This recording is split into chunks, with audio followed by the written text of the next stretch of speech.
York, big city of dreams. New York, big city of dreams.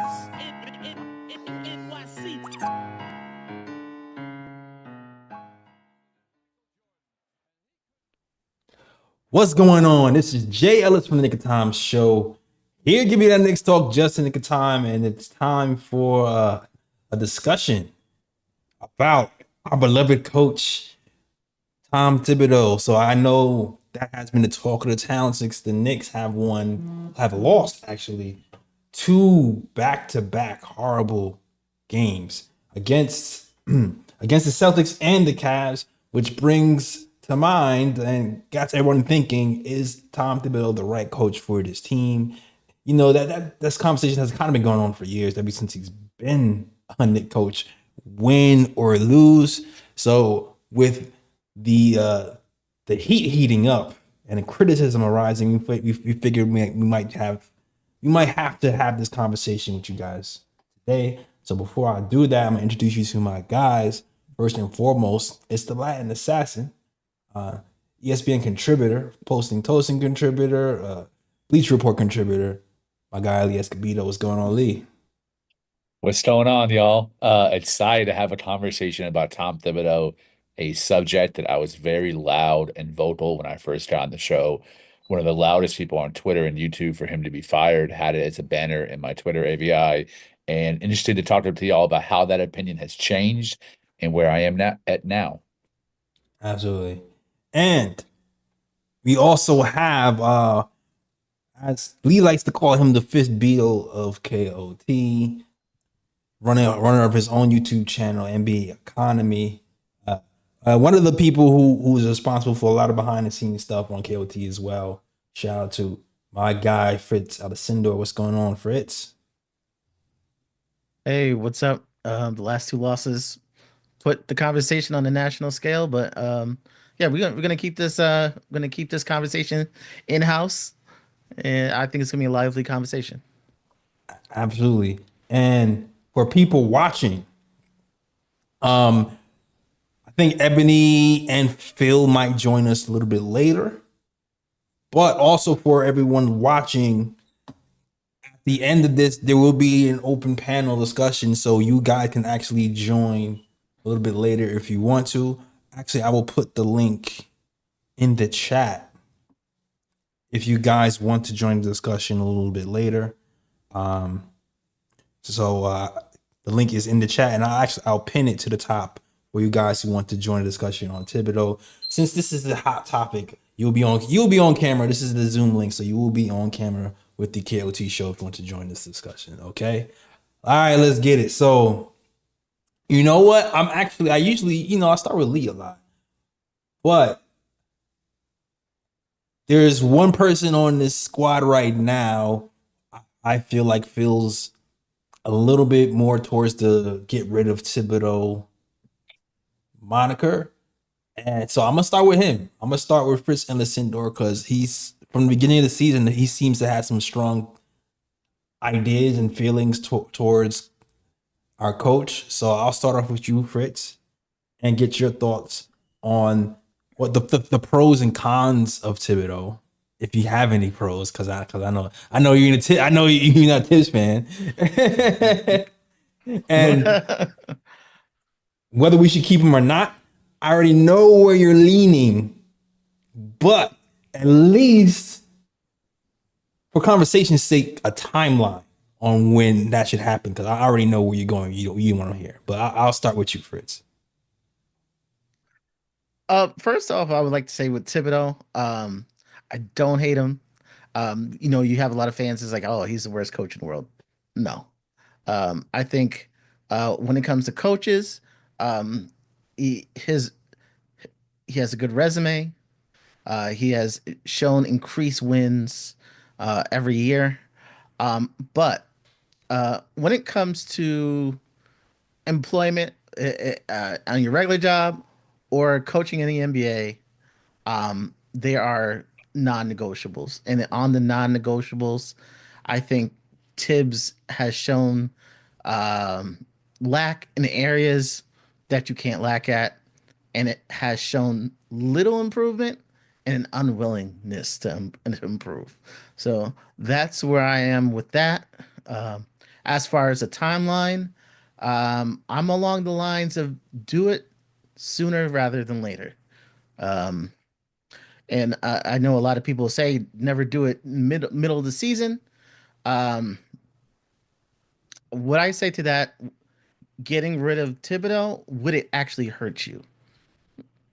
Maybe not. Getting a new coach may not help you, but does it hurt you? Does it knock us down a peg? I don't think it does. I think it gives us not only uh, I think it can help us this year, and some of those non-negotiables. I think there are some things that just can't go forward on the Knicks. I have follow-up questions, brother. Woo! He just started Strong off with the take. flamethrower. He said fire at my today.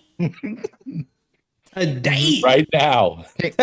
Yesterday. Pink slip, sign, Wow. slip it on the door. Not even playoffs. That's crazy. Wow. Okay. All right. Fritz is coming out hot. He's not alone in that. He's not alone. Many people feel that way. That's extreme to me. But I wanna ask some follow-up questions to certain things you said. I want you to expound on certain things before we even get to the timeline. How that conversation. You said there are areas which he refuses to improve. What areas do you feel like he refuses to improve? Okay. One of the most serious, I think, ignoring injuries during games. You've seen games where players are obviously hurt, and Thibs wants to win the game so bad, he ignores that they have injury or puts them back in the game when for the win. And I think it's more important to look at the big picture than trying to get a notch, a win for the season. If we're in third place or fourth place, that's less important than if a player has an injury concern going forward. That's the first thing. You're talking about when you know, Karl of Anthony course, Towns the went minute back into the game yesterday. That's what you're referencing. That's just one of the many times he's done it. And it's just not one time he's done it. It's many times. Where he's simply I know these players, they'll run through a wall for Thibs. And you've seen Brunson do it. Where they'll literally put their health at hazard. It's you as a coach, you're supposed to manage that. You're supposed to say no. You're out of the game. You're going to sit the rest of the game. Your health is more important than trying to go on a run or stop a run. Can I play devil's advocate? Well, we have to think of long-term girls. Can I play devil's Yes. advocate? Sure. If a player comes to you and says, "Hey, coach, I'm fine," and he's running around and there's no limp or anything, do you still sit him? I still sit him. If it's a lingering issue, yeah. Like we've seen Karl Anthony Towns limping around all around. I agree with Fritz. Sit him. Okay. Sit him. Like he could say he's fine, but no. You're too important. Agreed. Second, why fire him today? Don't you feel like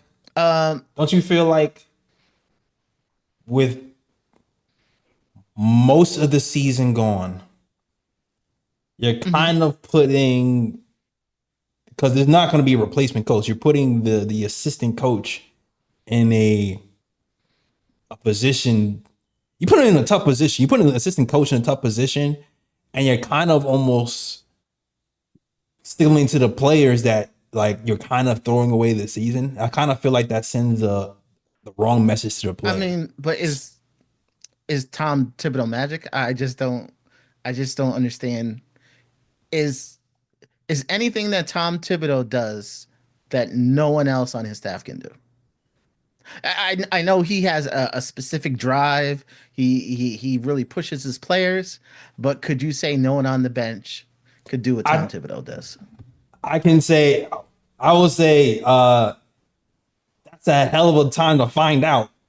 Game 6, because to take out the, I mean, I know Tom Thibodeau has his faults, but to take the guy who's been running the team, who you've said the players run a wall, they run through walls for Thibs.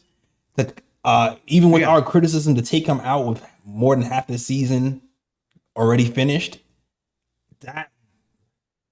that move is that's to me, that's an emotional move. Okay. To me, that's an emotional move. Okay. Also, that's an emotional. To me, that's an emotional fan move that doesn't just like it. That's an emotional fan move that actually rile up the players in a negative way. I feel like. No, most likely you'll get a boost from letting go Tom Thibodeau. But you can't say you'll get a boost and then say that the players will run through walls for him. Like if I could run through a wall for a coach and then you get rid of the coach, do you think it's going to be next game? I think they'll run through walls, but the risk of these injuries, one wrong move, the season's over. Like the way he's managing injuries, the season could be over very quickly, and it can happen anytime. But when it's unnecessary, that's when it's an issue. And I think sometimes he's rolling the dice a little bit too much. I think that's to me that's a little bit extreme. To me, that's not even a little bit. That's a lot.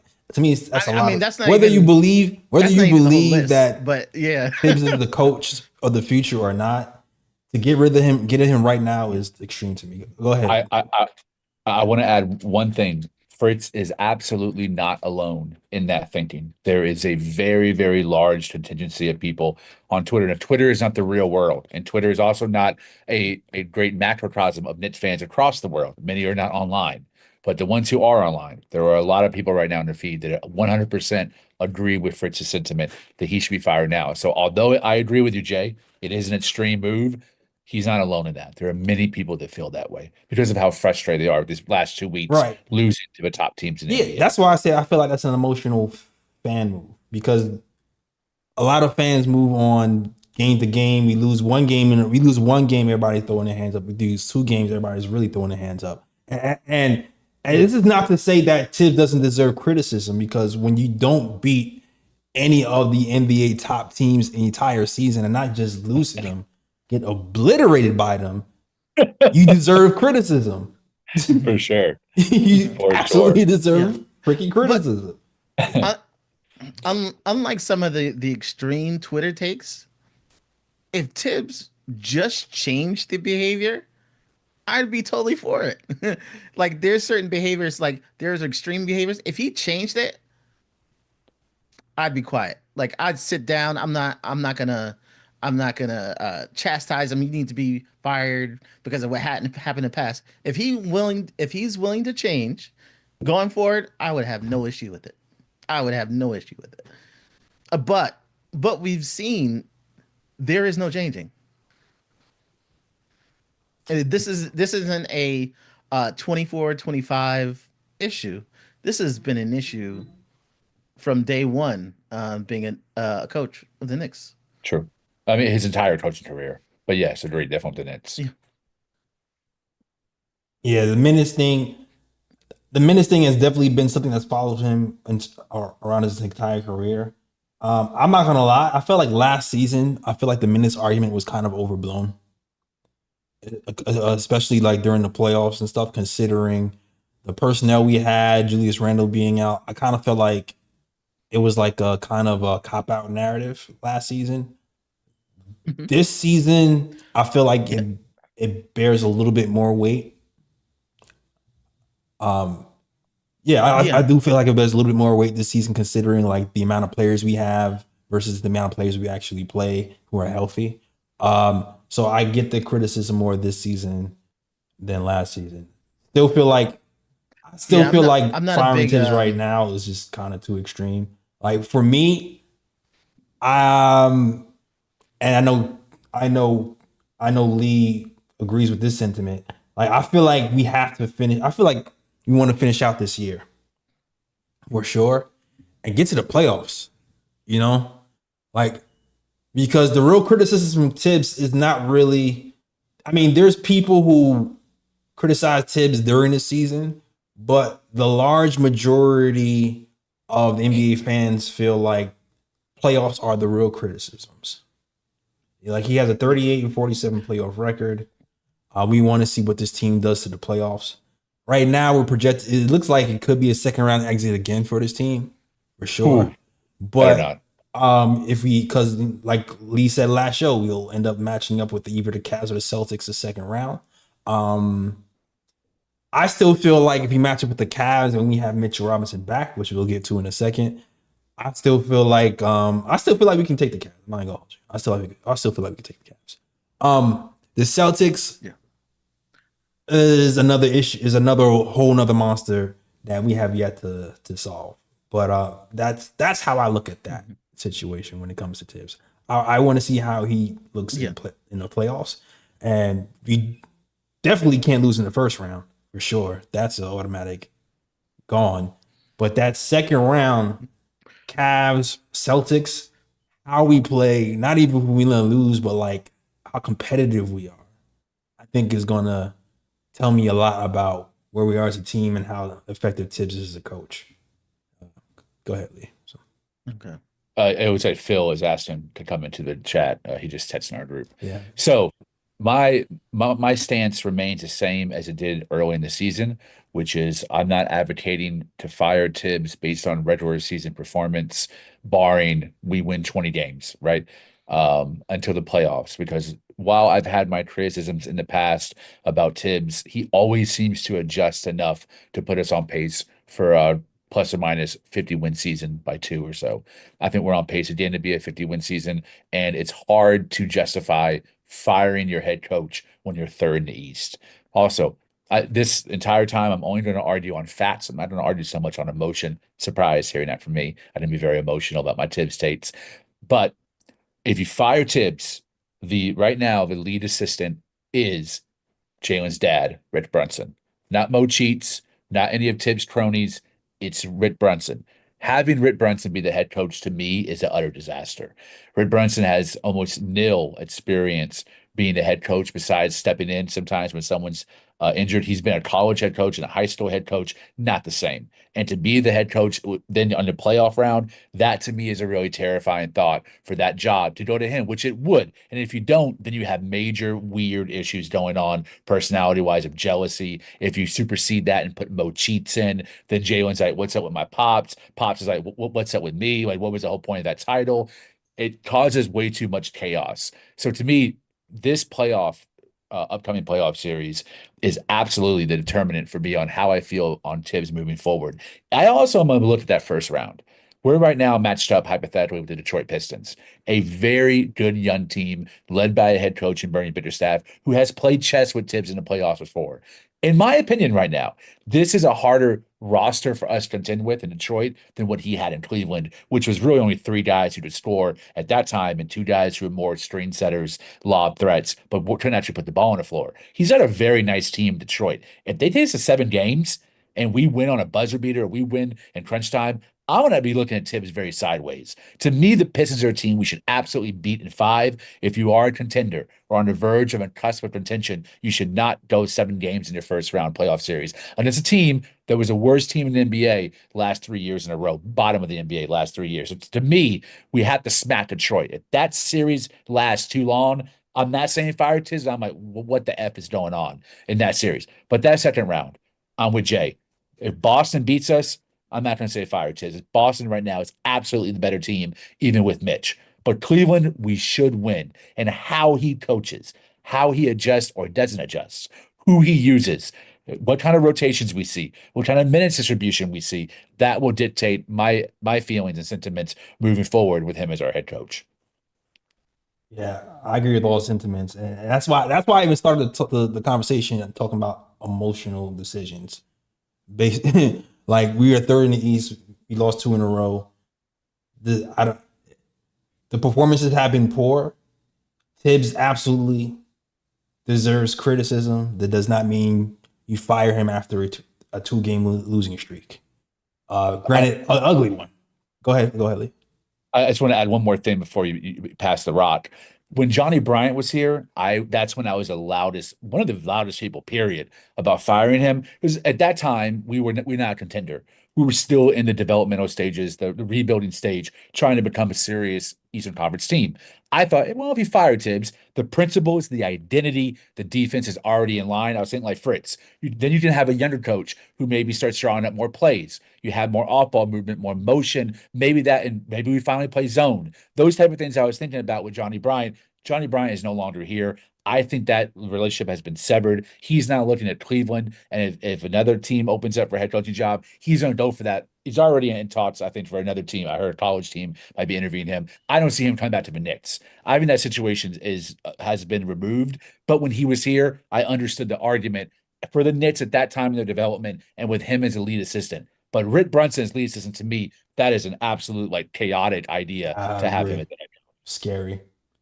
Yeah. Really, really scary. We do like it's gonna be like the Clippers situation with Austin Rivers and his dad. Like, yeah, but worse because at least Doc had a chip. Yeah, we don't need those problems. We didn't need those problems. Phil, what's going on, Phil? What up, boys? What up? My guy. Yeah, I'm gonna just catch you up on the conversation and where people are standing right now. Fritz started off with the flamethrower. All right. He says fire Thibs today. All right. He's on that type of time, and he says that he's too irresponsible with his minutes and playing players while they're halfway injured, and that's his main point of why he should be fired. Lee and I are on the side of waiting to see how the playoffs go before we make any type of decision. Where would you stand? So I'm not on either of y'all's squad. I will say I understand Fritz's frustrations, and I think that they're valid. And I think my hardest thing with Knicks fandom is where people say, just let people fan, don't tell them how to fan. But as soon as they hear a take that is contrary to theirs, that's no longer like acceptable for a fan to fan the way that they're going to fan. And so I think Fritz has more than enough valid reasons to say that. I think when a coach has limited amount of experience or limited, years under his belt, there's more and more reasons to give justifications and understanding of why things continue to fall short. But when falling short becomes the MO of that coach and the constant thing that you start seeing, and I feel like as Knicks fans, we have given as many excuses as possible for Tom Thibodeau. Like, we've looked at things and been like, oh, but our roster was completely trash. And then Julius Randle came in and we were like, all right, yeah, Julius Randle, but he's got no supporting cast. Then we bring in Jalen Brunson and we're like, yeah, they're both all-stars, but it doesn't quite necessarily work. We got to make some tweaks. We got to bring more people that, Brunson can play with. Then we get the Villanova boys and we fall short. And it's like, all right, well, we still need to retweak. We still need, and so then we retweak. We go out and we get Karl Anthony Towns. We go out and we get Mikal Bridges. And we don't get these guys for the low. It's not like a low budget trade. Like, this is where, at first I didn't really care about 5 picks for Mikal Bridges.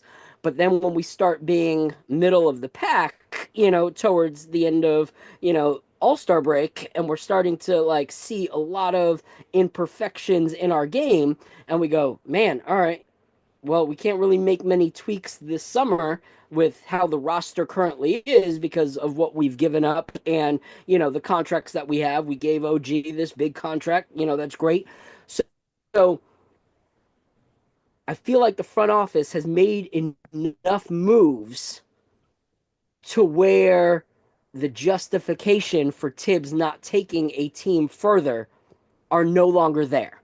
It's not like we can say, but if we make a few more tweaks, Thibs can definitely bring them home. because we went all in. We've pretty much bought into this team. There isn't let's buy more moves for Tom Thibodeau to make.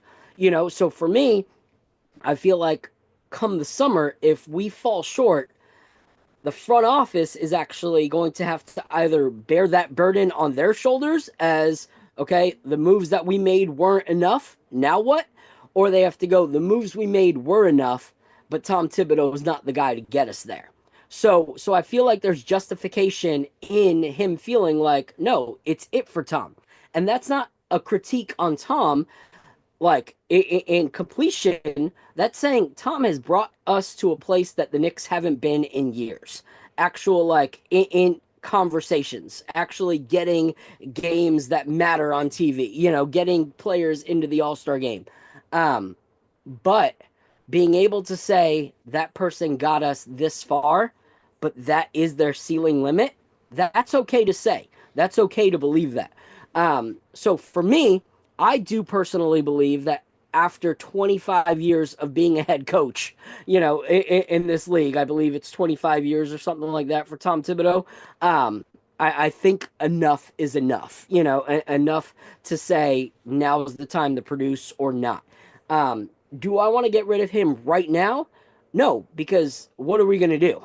Like that to me doesn't give us any option for the rest of the season. Like, I don't think that brings us anywhere closer to contention getting rid of Thibs, because even though I don't feel like Thibs has a very diverse or well thought out plan when it comes to a lot of how we play right now, I think throwing everything on its head at this point of the season and expecting the team to then all of a sudden start producing better isn't going to work. So for me, I feel like regardless, I would like to see this be the exit for Tom Thibodeau. Not in a hostile or hateful way, but because I do believe that, we've seen as much as we from him. Like, you listen to the announcers, they're saying exactly what I've been saying and others have been saying for this whole season. We are not going to win with drop coverage in a 3-point focused NBA. We're just not going to do it. And now you got guys like Perk, who have been on the side of the Knicks for the past 2 seasons, saying this outdated drop coverage is going to kill us. And until that changes, the Knicks are not going to be actual contenders. So for me, I think we need to move on after this season. The only way I'd say, okay, I eat my words, is get us to the Eastern Conference and we actually compete. Not that we have to win it, but that we actually compete in the Eastern Conference. I don't see that happening the way that we're playing right now and the way that we're structured right now. So for me, this would be my final season with Tom Thibodeau. Move him into the front office and let's look for somebody that can take us to the promised land. That's my thoughts. Very well said. Very well put together argument. What's funny? I really like that. So for me, I definitely want to see how we look in the playoffs for sure. But if I'm really being honest with myself, for real, I really want to see what it looks like with Mitch, OG, McCall, Cat all together, roles solidified, scheme solidified, without drop coverage, because the drop coverage is absolutely freaking killing us. I still don't know why we go drop sometimes and why we decide to come up to the 3-point sometimes. Like, I don't know. Like, I still trying to figure out if Cat does that by habit or if that's a play call thing. But I want to see all those guys healthy and together and really see where this team is there. Because the other side of this is the Celtics have been together so long, and that's why they're so good. The front office made a bet that OG and McCall would be so good defensively, it would make up for some of this defensive shortcomings. And so far, they've lost on that bet. Cat has never been good defensively. That was probably my main concern during the trade was the defense. I would love to see Cat with the Knicks and Thibs for a whole summer, drilling in some defensive principles with our guys McCall and OG, and Mitch, so we can get something going and solid coming into next season. Because like even with the Timberwolves, that first year with Gobert and Cat, we were all laughing him out. We were all laughing. It was like they traded five picks. They're supposed to be the defensive guy. What are they doing? It didn't make any sense. The year right after that, they were contenders. And they're facing the Dallas Mavericks. And I'm seeing our team going, this could be like a parallel situation for us. What are you doing? You spent 5 picks on McCall. You have Mitch, you put 30 games. It might work, it might not. Like best case scenario, I really want to see a year with the entire team together. Yeah, but here's the thing, is my only pushback to that is when you call somebody a mastermind at something, it's because they are elite. You know, they are the kind of person that you bring when you need someone that is far from that. You need them to get to that point, okay? So we bank on this whole thing of Thibs being this defensive mastermind. And I think we have to realize that that is an outdated take to the max. He is not a defensive mastermind of today's NBA. He may be a defensive mastermind of the previous days NBA, but in this current NBA, he's not. So you say, oh, if Cat had a whole summer with Tom Thibodeau, well, what would that do? Because Jalen Brunson's had a few seasons with Tom Thibodeau, and he's still top 5 worst defenders in his position in the NBA. So what have those seasons done, that a summer would do for Karl Anthony Towns? Not much necessarily, because they're not being taught a defense that is current, a defense that can actually contend. And here's the problem is, yes, the Celtics have been together for, a while, and so are the Cavs. But those teams, if it doesn't work for them this summer, they can make tweaks. We necessarily can't without having to kind of reformulate a lot of what we're banking on right now. So they can make a little tweak here and there and get that much better again in the offseason. If we fall short after making all these tweaks and then can't do much in the summer to fix those tweaks, then we still have the same issue next year. Going in with an outdated defense. How many times do we lose a game because of 3-pointers? Let's be honest. Defending the 3-point line. That coach doesn't do it. All right, can I push back on that? Of course. I would say I will never expect Karl Anthony Towns to be a defensive dynamo. As I would never expect Jalen Brunson to be a defensive dynamo. But you can look at Jalen Brunson and go, he's not a defensive dynamo, but okay, he's one-on-one with the situation. He's able to get a stop. Or you can see he's putting forth the effort. You can see that he has certain fundamental things down. I don't expect Karl Anthony Towns to ever be a defensive dynamo, but I think he can be better than the worst. I think he can be better than the worst in the NBA.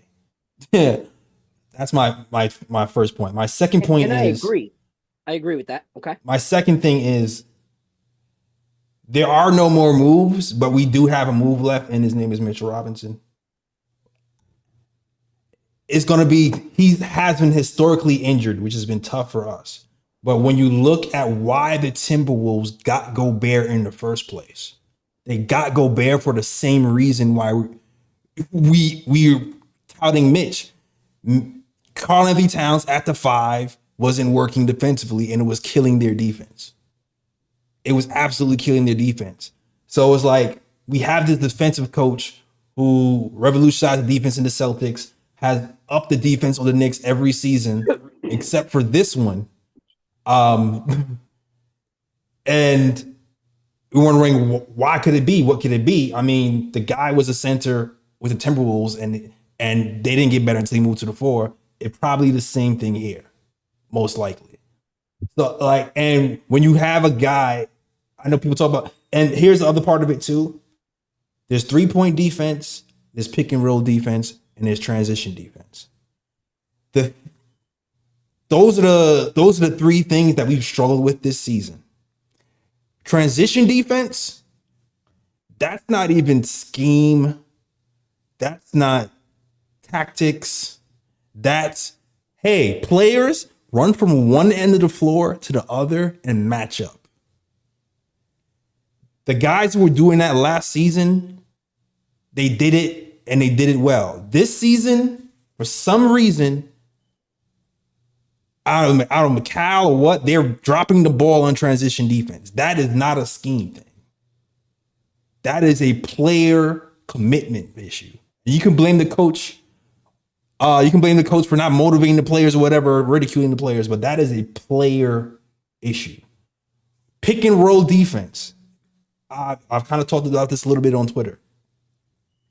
When you can guard the pick and roll, you can guard the 3-point better. Because usually what happens is if you can stop the pick and roll, your wings don't have to help. When your wings don't have to help, they stay home and they can guard the 3. Mitch can definitely help us in that regard. I do feel like having Mitch in there would help us guard the 3 better just because he'll be able to guard the pick and roll a lot better than Karl Anthony Towns does. So I do feel like there's certain things. Are there criticisms of Tom Thibodeau? Yes, for sure. I don't all the way buy the outdated coaching. Well, unless you count the drop coverage, the drop. I do not agree with the drops thing. You got me. But that you can't say you don't agree with but that. I still feel like there's things the players can do and the personnel can do that's going to help this team. That's it. Yeah. So Yeah. go Fritz. I'll let you go, bro. No, you go ahead because you were going to continue. No, I was just going to say you can't say, the critiques, but the drop coverage, because the drop coverage is one of the biggest things. Like, it's one of the biggest things that crucifies us. And the thing is like, you have to look at, okay, what are the big benefits of keeping Tom Thibodeau? Like, weighing the benefits versus the cons. Like, the benefits, he's brought us this far. Cool. That's a great benefit. Runs drop coverage in a 3-point focused NBA. Well, I'm going to go there because if you look at a lot of the games we're losing, it's because of his scheme of drop coverage, which is the main one that he does. And for someone who's saying that, he's the oldest coach in the game and he's got to continue to elevate, well, that's the same thing we've been talking about for the past 2 seasons. So that is not elevating. The 3-pointer is not going away.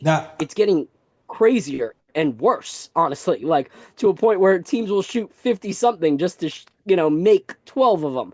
It's crazy. So my whole thing is we can't talk about, the pros of Tom Thibodeau as this defensive guru when our guys that are coming in that aren't defensively, elite aren't really getting much better. Is Jalen Brunson a little bit better of a defender? Yes. Does he put in the effort? Yes. I'll never knock his effort, but effort doesn't make you a good defender.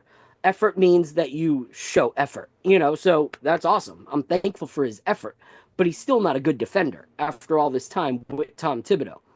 And then you look at guys who were defenders that were really good at defense before they got there in Mikal Bridges and OG Anunoby. We're talking about, these are Thibs guys that, have exactly what Thibs wants and can, milk for everything it's worth and continue to build upon. And those guys are after their, beginning part of the season where we were like, oh my gosh, OG's looking like an all-star. We're now going, yo, our defense is getting cooked. Our 2 Wingstop is out of order. Like, close this place down. Like, it just got a freaking F rating by the city. We need to shut this spot down, where people are like, what is going on? We bought into these 2 guys this much and their defense is slacking. So if you put 2 elite defenders with an elite mastermind coach, why are they not thriving even more so under his system? Wouldn't that make more sense where you come in with your skill sets to a guy that's supposed to be a master at that craft? Shouldn't that make you even better having someone that's elite pouring into you and teaching you and helping your ways? You know why? Because he's not teaching them a system that they were already learning, which is for the modern day NBA. They're now playing an outdated drop coverage defense. So their defensive skills that they brought to the table are no longer being utilized. They are running after shooters instead of actually guarding shooters. There's a difference. And so that's my problem. May I counter? I'm sorry. I thought you going back and forth. I'll shut up right after this. I promise you, I'll shut up right after this. And I think my main question is when it comes to the drop coverage versus not drop coverage, I'm not for drop coverage. I still remember specifically the Atlanta game, Knicks versus Atlanta, the best defensive game that Karl-Anthony Towns has ever played. Mikal Bridges specifically talked about how Karl-Anthony Towns met the dribbler at the three-point line and was able to stop some actions at the three-point line. And I have not seen that again when it comes to these certain elite pull-up three-point guys, which makes me believe, okay, what's the difference between that and the Celtics game? Because when I look at Karl-Anthony Towns have no hands up, no effort, no nothing for a half, I'm going, is that Karl-Anthony Towns not putting forth the effort to play defense, or is that scheme? Because if I feel like you're not putting your hand up, that means you're not trying. If you're not trying, that makes me believe, is this part of the scheme?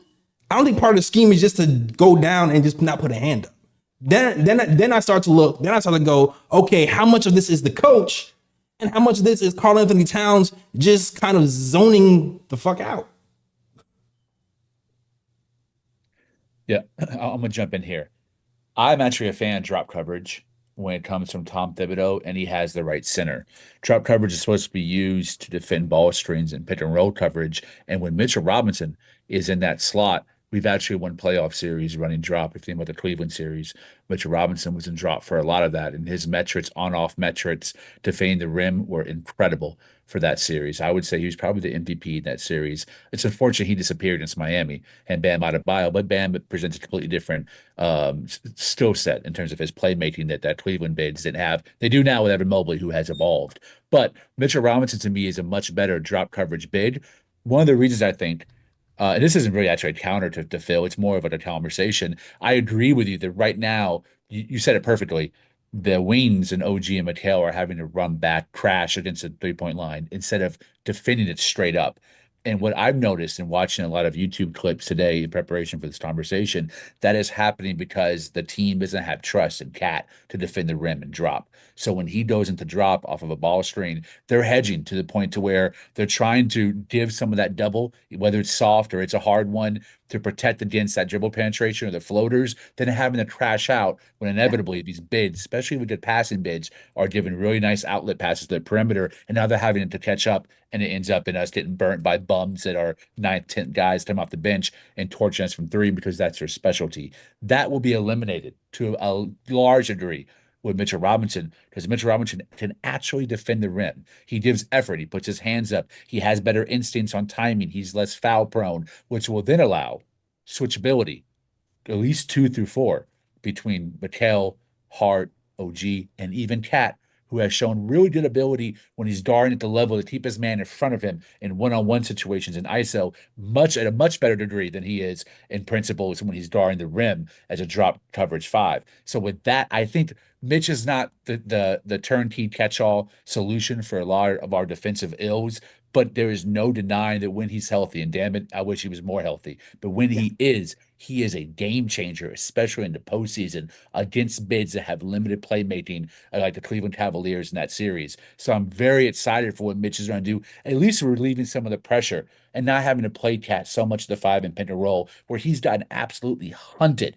and has become a top 5 worst drop defender. I think that will be regulated with Mitch Robinson now, Tim saying, in the starting lineup. I think Thibs knows in order for his teams to be effective, it must be a solid center at the 5 in that pick and roll coverage. Cat is not it. He will never be it. So the less he's in that role, the better. And with Mitchell Robinson starting, it also then leads to Jay Ellis. So now you're having, hopefully, I'm really praying that Cat finds Mitch on lobs to utilize him more as a roller, the roll man and pick and roll. So our pick and roll becomes even deadlier when it's bid to bid screens or guard to guard screens.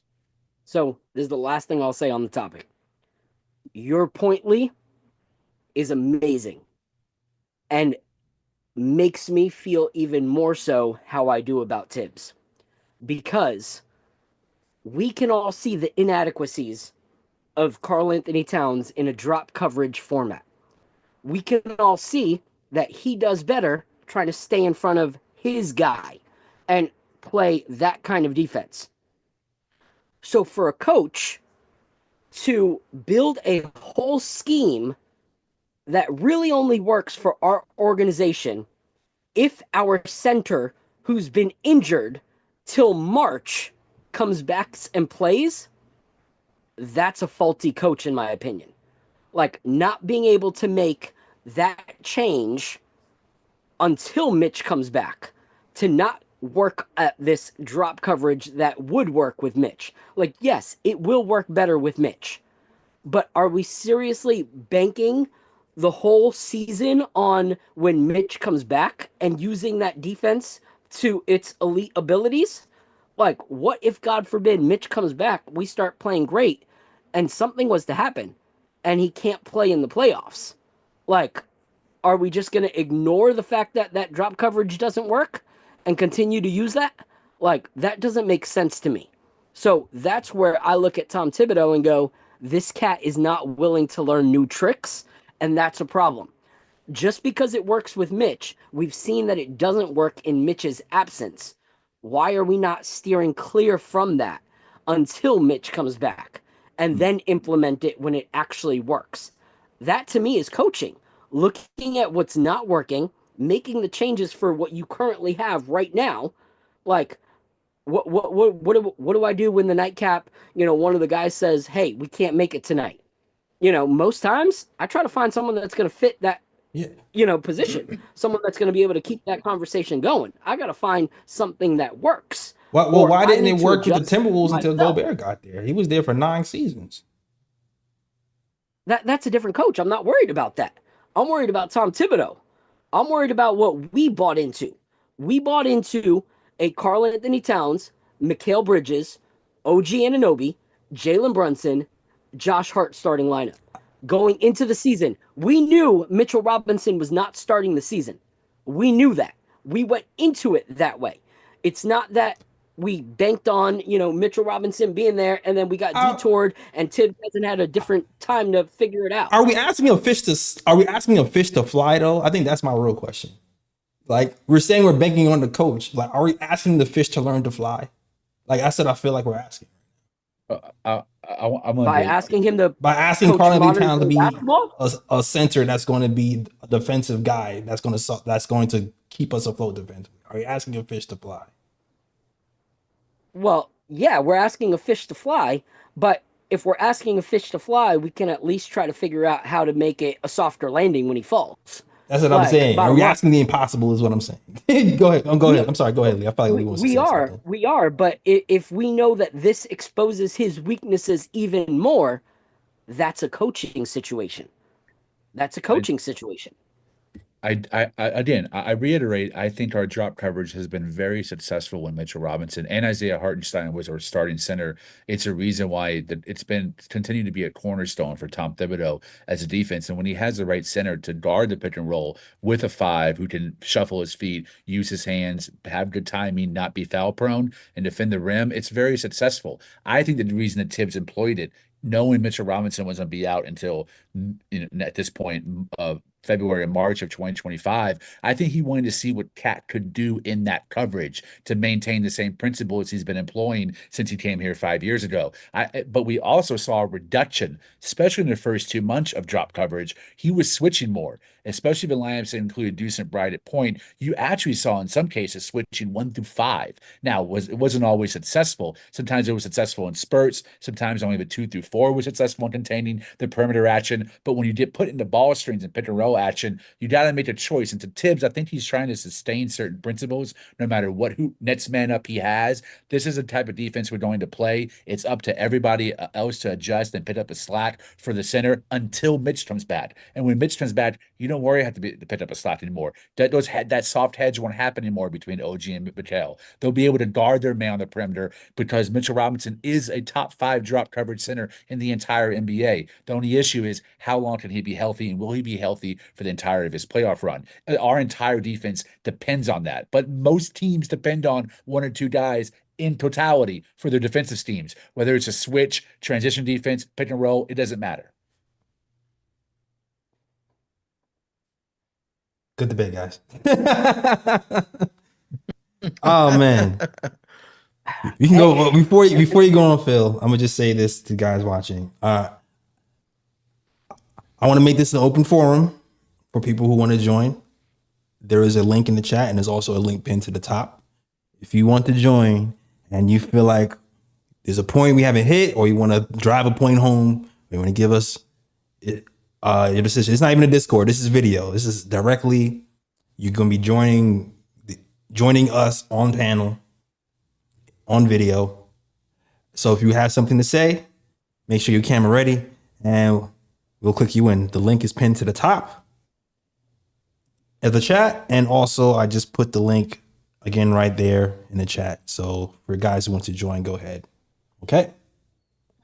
All right, cool. Yeah, I'd love to hear some of your guys' takes. Like, who do you think's off? Who do you think's on point? None of us have the actual answer. We just have our views and opinions. Right. I feel like my whole. I've read some already. Like I already know the temperature of the fans. I'm pretty much.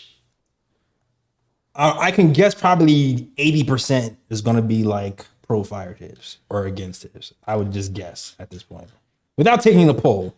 That's just my. Salute to Corey Lee who sends a $2 super chat, $10 super chat. I'm sorry, I didn't mean to disrespect you. $10 super chat. It says, Corey Lee. Peace. And salute Jay Ellis, Lee, Fritz, and special shout out to my brother Phil Porto. I miss us going at each other, but to everybody, the butcher is coming, number 23. You can go at him right now. Just keep that link, man. Corey, bro, hop on up. Thursday nights we'll be on 8 p.m. right here. You come, we can fight about whatever you want to fight about. You can actually DM me before and be like, "Yo, I want to fight about this." I'm sure it happens. All right. Oh, it's lit. You doing a show on this Thursday? Yeah, we'll be back Thursday. So sick. That's what's up. So there it is, Corey Lee. If you didn't know, Phil Porto has joined the Knick of Time show and brought his show over here, Knicks Nightcap, Eru and Apollo. So they'll be here on Thursday. So definitely join that show Thursday and talk Knicks basketball with those guys. Right. So here's the only thing I'll say. I just think it's a crazy idea to say I'm not going to steer away from this coverage that I believe in, even though Mitchell Robinson is gone for this much of the season. Like, I feel like that's putting way too much pressure on Mitchell Robinson. Like, a guy that has struggled to be healthy, a guy that, hasn't played with the squad, a guy that might come back a little bit rusty. You're banking all of this on him, and you know how New York Knicks fans can be. Like even to their, players that they want to come back. If Mitchell doesn't deliver to that, standard of, well, Tom Thibodeau has pretty much banked everything on you coming back, and he doesn't deliver, like, you see how emotional Mitch gets, over Twitter comments and Instagram posts and this, that, and whatever. Like, imagine that much on your shoulders to come back and you're the reason that, our team's going to be better for the second half of the season. That's freaking crazy to me. Second of all, Like allowing your team to get their teeth kicked in the way that they have in some of these games just to stand on principle that drop coverage will work in the end. Like, no, if this is my squad and I'm their leader, I'll cover them as much as I can and be like, hey, this worked at some points and some points it didn't in the beginning half of the season. We're going to keep trying it and see what works because right now, Mikhail's getting destroyed. Right now, OG's not an elite defender. Right now, Karl Anthony Towns is looking like he's in La La Land. And we are getting destroyed by teams. And I'm looking at the organization and the fan base, and I'm going, the morale of our team is not good. Like, you look at Jalen Brunson in some of these conversations, like, there's taking responsibility and being like, we got to do better. We got to do better. And he's done that in games before, you know, but it's been a different mentality. Like, in these post games, he sounds and looks defeated in a lot of these because what's he going to say to a friggin' blowout against the best teams in the league? Like, they're not even contending. When he has a lot of those heart-to-heart conversations with the media of, yeah, I got to do better, I'm the leader, da-da-da-da-da, he still has a morale of confidence as a player. But in these last few, head down, like feeling and sounding defeated. Because how do you not sound defeated when talking to the media that's going to present the news to your fan base of how poorly you guys have played? Like, I don't want my team to get defeated like that and just, but when Mitch comes back, it's going to be all good. Really? Is morale going to be boosted just because Mitch is back? I don't know. So I just wouldn't put my team through that personally. And I'm gonna keep saying, how much is it? How much is the scheme, and how much is the players not executing? Because you always say we evaluate things two ways. This is the scheme, and this is the execution. Cat was praised for coming up the 3-point line and not playing drop once upon a time. So if his hands are totally down, if he's not giving effort, is he actually executing the scheme? And so I'm gonna just keep hammering on that. I'm not for drop coverage, but is he supposed to be dropping as much as he is? Why did his defense from the first half of the Celtics game look so different from the Celtics second half of the Celtics game? But it's not just that's what I'm saying, because that's where you to say, me that's an effort and a player thing. But you got to look at the whole team. We could say it was the effort, you know, when it was. Yes, it is effort on Karl Anthony Towns a lot of times. I will say that, but it's not just Karl Anthony Towns that's getting cooked. Like, our starting lineup and our bench are getting cooked in this drop coverage format. When it was, but the drop coverage Randle, starts with Karl Anthony Towns. This one. I definitely want to counter that. Even when Cat's in his position that he's supposed to, we're still getting killed in different areas on the corners and stuff like that. Like, I don't think it's complete effort. Like, I can't say it's Karl Anthony Towns every single play. Like, I just can't give Thibs that pass. I just can't.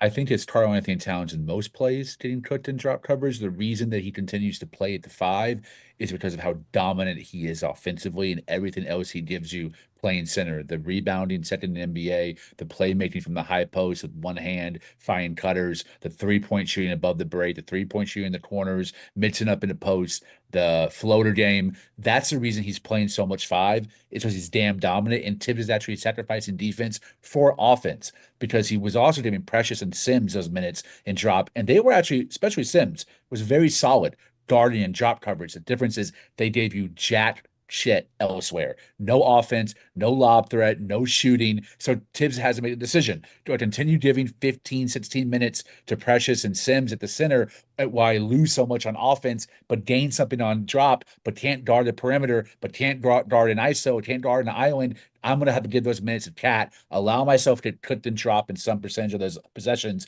but then dominate with a 28, 20, and 5 performance on offense. That's the give and go that Thibs is having to deal with. But overall, I think Precious and Sims have been very successful in drop, but it just makes more sense to give you Cat when Cat's going to give you an offense playing the center position. Hey, all right. We going in circles, past the conversation. I just want to Timmy has been here waiting patiently. We've been going back and forth, back and forth. Timmy, What's going on, Timmy? What's good? my arch nemesis. Oh, the official op, Lee Escobedo. What's good, bro? Hey, man. My We got guy. Ed in here. My guy, Phil. What up, Fritz? How you doing, bro? What up? Hey, what's up? Hey, man. Do I even want to enter in this pick and roll conversation right now? There's so much other stuff Yes, you going do, on, my but guy. I Let's do do want to it. do that. All right, You do. look, check Let's it out, go. yo. Check it out. Look, when it comes to the pick and roll, man, I'm honestly not willing to like die right there right now because what I've noticed with Tibbs specifically is what's going to happen in the regular season as opposed to the playoffs. It's going to be completely different, bro. Like I feel like this man literally waits until we get into the playoffs to adjust his play script. He's not going to touch it. He hasn't touched it the past like 3 seasons during the regular season, and I don't expect him to do anything different. And honestly, coming from like a strategy standpoint, I think that's something that's different, and a lot of people wouldn't want to do. But it does give your players an opportunity to be thrown in the fire up front when we're dealing with Cat and in these pick and roll situations, you can mix it up. He doesn't always have to be in drop coverage. He can, switch if you want to. I wouldn't want to see Cat fight over the top of a pick. Hell That'd no. be hilarious. But I've never seen Cat try to hedge anything. And That's a I fact. do know that a lot of our bigs, like when you talk about Sims, That's a some fact. of our most successful bigs are able to hedge the pick before it gets there. There's other ways to play around it. But honestly, like I'm not looking at us just getting baked for our 3-point defense just based off of the pick and roll defense. A lot of it is just the fact. Well, I'm gonna list Transition. 2 things specifically. Yes, transition. Also the fact that our rim defense for a few games before we made these changes was really lacking, and now teams are going to try us. And with Precious being just recently moved into that rotation, he got to find a way to be able to get comfortable with playing with Cat. Like we haven't even been all the way healthy. A lot of pressure is being placed on Mikal Bridges and what OG Anunoby are doing, what Josh Hart is doing defensively. How many games have all these dudes been on the court together? Like, and even if they were on the game even if they were on the court every single game this season, yo, like you expect them to be playing at the same level as Boston, who's been doing this joint for years? Come on, like, nah. At a certain point, we got to give them a little bit of leeway. But look, I'm not the guy who got to come on here and talk about it for 45 minutes. That's y'all's job, you know what I'm saying? But I feel like there's some other wrinkles that we haven't gotten a chance to see. For instance, like this is what defensively, right? Check it out. There's going to be an opportunity for us to be able to put a Deuce McBride, a OG Anunoby, a Mikal Bridges, and a Mitch on the floor all at the same time. Do you think we're still going to be having the same conversation? I don't think so. We haven't even seen that once. Yeah. We don't know what this team can do. And I mean, I know it's a real hard thing to sit back and have to watch, especially watching us get our ass whooped the way we've been. But trust me, by the time we get to the playoffs, I think if I'm going just based off of history, Tibbs is not going to sit there and not make changes once it gets to the playoffs. He generally waits until that time. I hate saying this, but you cooking, bro. I hate saying it, but you cooking. Lee, You cooking, bro. contrary to what you believe, Timmy be cooking a lot, all right? Timmy be cooking a lot. Timmy knows ball, bro. Pitcher what's Timmy knows crazy? ball. I can't lie. He knows ball. What's crazy Salute, is bro. we could be here on the opposite end of the Tibbs spectrum And so we appreciate a take. still be like, yeah, he's right. Because it fits in both ways, because they're like, oh, Tibbs is going to make the changes. And I'm like, hey, he's right.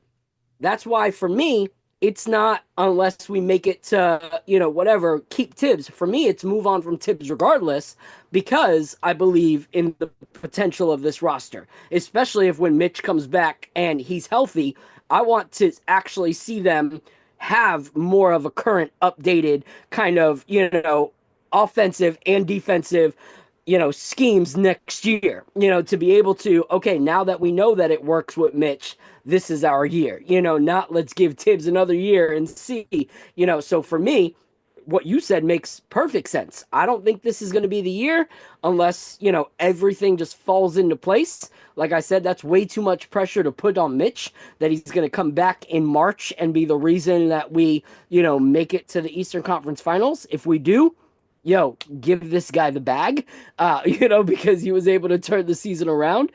But that's a lot of expectation. But if it does look good, then I want to move forward with that roster with a new minded coach that can bring them into the current day and age. So I appreciate your points, bro. Those were on fire. I appreciate you. Phil, Also, Ebony has entered the chat. Let's go. Have you on mute, bro? Queen Don't is in forget the you on mute. welcome.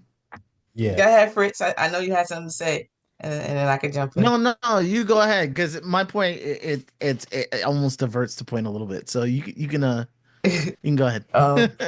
Yeah, what's up, y'all? First of all, What's going on, seeing Evan? everybody. Salute. Yeah, with the Mitch thing, I keep hearing he's not going to be a savior. And it's not the fact of being a savior. But if you look at the Knicks team stats and you see all the categories that we're at the bottom of the league at, it's one person that does all of that at a high clip, and he's coming back to our team. Now, you talk about defensive and 3-point shooting or whatever. When you have the likes, granted, they've been up and down of OG and Mikal. They've never really, I don't know if they've played with a Mitch Robinson type of player. They're allowed to play a little bit more aggressive. And instead of Boston and Cleveland Cavaliers getting anything they want in the paint and the 3-point, we take away the paint and we force teams to be reliant on that. Now they're reliant on that. And that becomes a little bit more different pressure when that's all you have. You get what I'm saying? And then that Mitchell Robinson's presence makes people hesitate. So that's enough for the likes of OG and Mikal, who really don't give up on plays like that, to recover.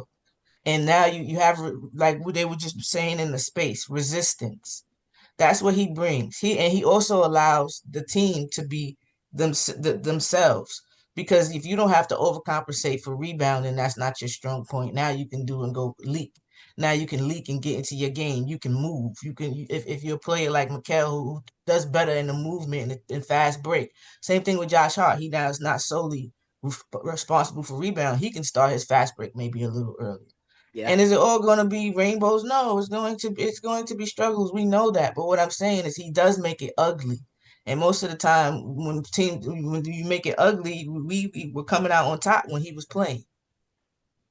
So it's not a savior, and it's not putting pressure on him. You literally asking him to be Mitch. You're literally just asking him to be Mitch, to protect the paint on both ends, to get your guys easy shots, to get your guys second chance shots. So now it's not so much pressure. You know that there's an opportunity that you might get another shot. And this man gives some of your superstars the easiest looks they get all game with his offensive rebounding. So it's the little things that people oversee that this man does, and it causes a big impact. The definition of starring in his role. So I'm excited just for that, for resistance. I'm excited that we have somebody that can make people think twice about going to the hoop, instead of just getting whatever they want in the mid-range, in the paint, wherever. Now they have to think, and that helps. That helps the Mikals. It helps them so much. I know. I played defense. I was a defender. I loved it. So when you have somebody back there, you willing to press up a little bit more, because I might send them right to my rim protector. All right. So that's how I think he makes it easier, because he makes it more versatile. We don't have to depend solely on our half-court offense. Good point, Ebony. Good Facts. point. Let me get to two things, because people are flooding in right now. We got the real roundtable discussion happening right now. So Let's go. Before I even, because I got somebody else waiting to come in the chat as well, into the room as well. Before I get to that, I have to salute Tony Banks, who gives us a $15 super chat. He says, this team is never ready to go in the first quarter. We played well 2 through 4 against Boston. I'm rolling with Thibs until he's no longer here. Yeah, we got no choice. We got no choice, Tony. Salute to you. Salute to you. Coming to the chat. We got my man Keith Watkins in here, man. What's going on, Keith? Oh, big teeth Watkins. Yeah, see you in the chat. Now you in the Zoom with us. What's going on, man? First and foremost, everything I wanted to say was covered by Pix, Ebony, and Fritz. Y'all all kind of covered everything I was going to say. Maybe a couple of things. Pix, you covered a couple of things I wasn't even thinking about. So salutes on that. You guys have the show tonight is fantastic. I love the back and forth. I will say, as far as the pick and roll is concerned, Ebony, like you just said, the things that we're lacking, the things that we're missing on defense are the things that Mitch does, not just does well, he's elite. He's like the best of the best at what we're lacking. And the offensive rebounds, last year, the man left in December and was still the leading offensive rebounder in early February. So he had like a 30 offensive rebound lead over the next closest competitor when he got hurt. He led the league in offensive rebounds for like after he went down or somebody caught him. Those things alone, we may give up a little bit on offense, especially if you talk about taking Josh Hart out the starting lineup. We may give up a little bit on offense, but hell, we were a top 5 offense year before last, just because Mitch dominated the boards and we had so many second chances. Still ended up a top 5 offense for like the worst efficiency in the history of basketball. That's true. So just think it's a little overblown. We have yet to see this team together. I believe when Mitch comes in, he's going to force teams to. The Knicks will be able to force you to do, like Ebony said.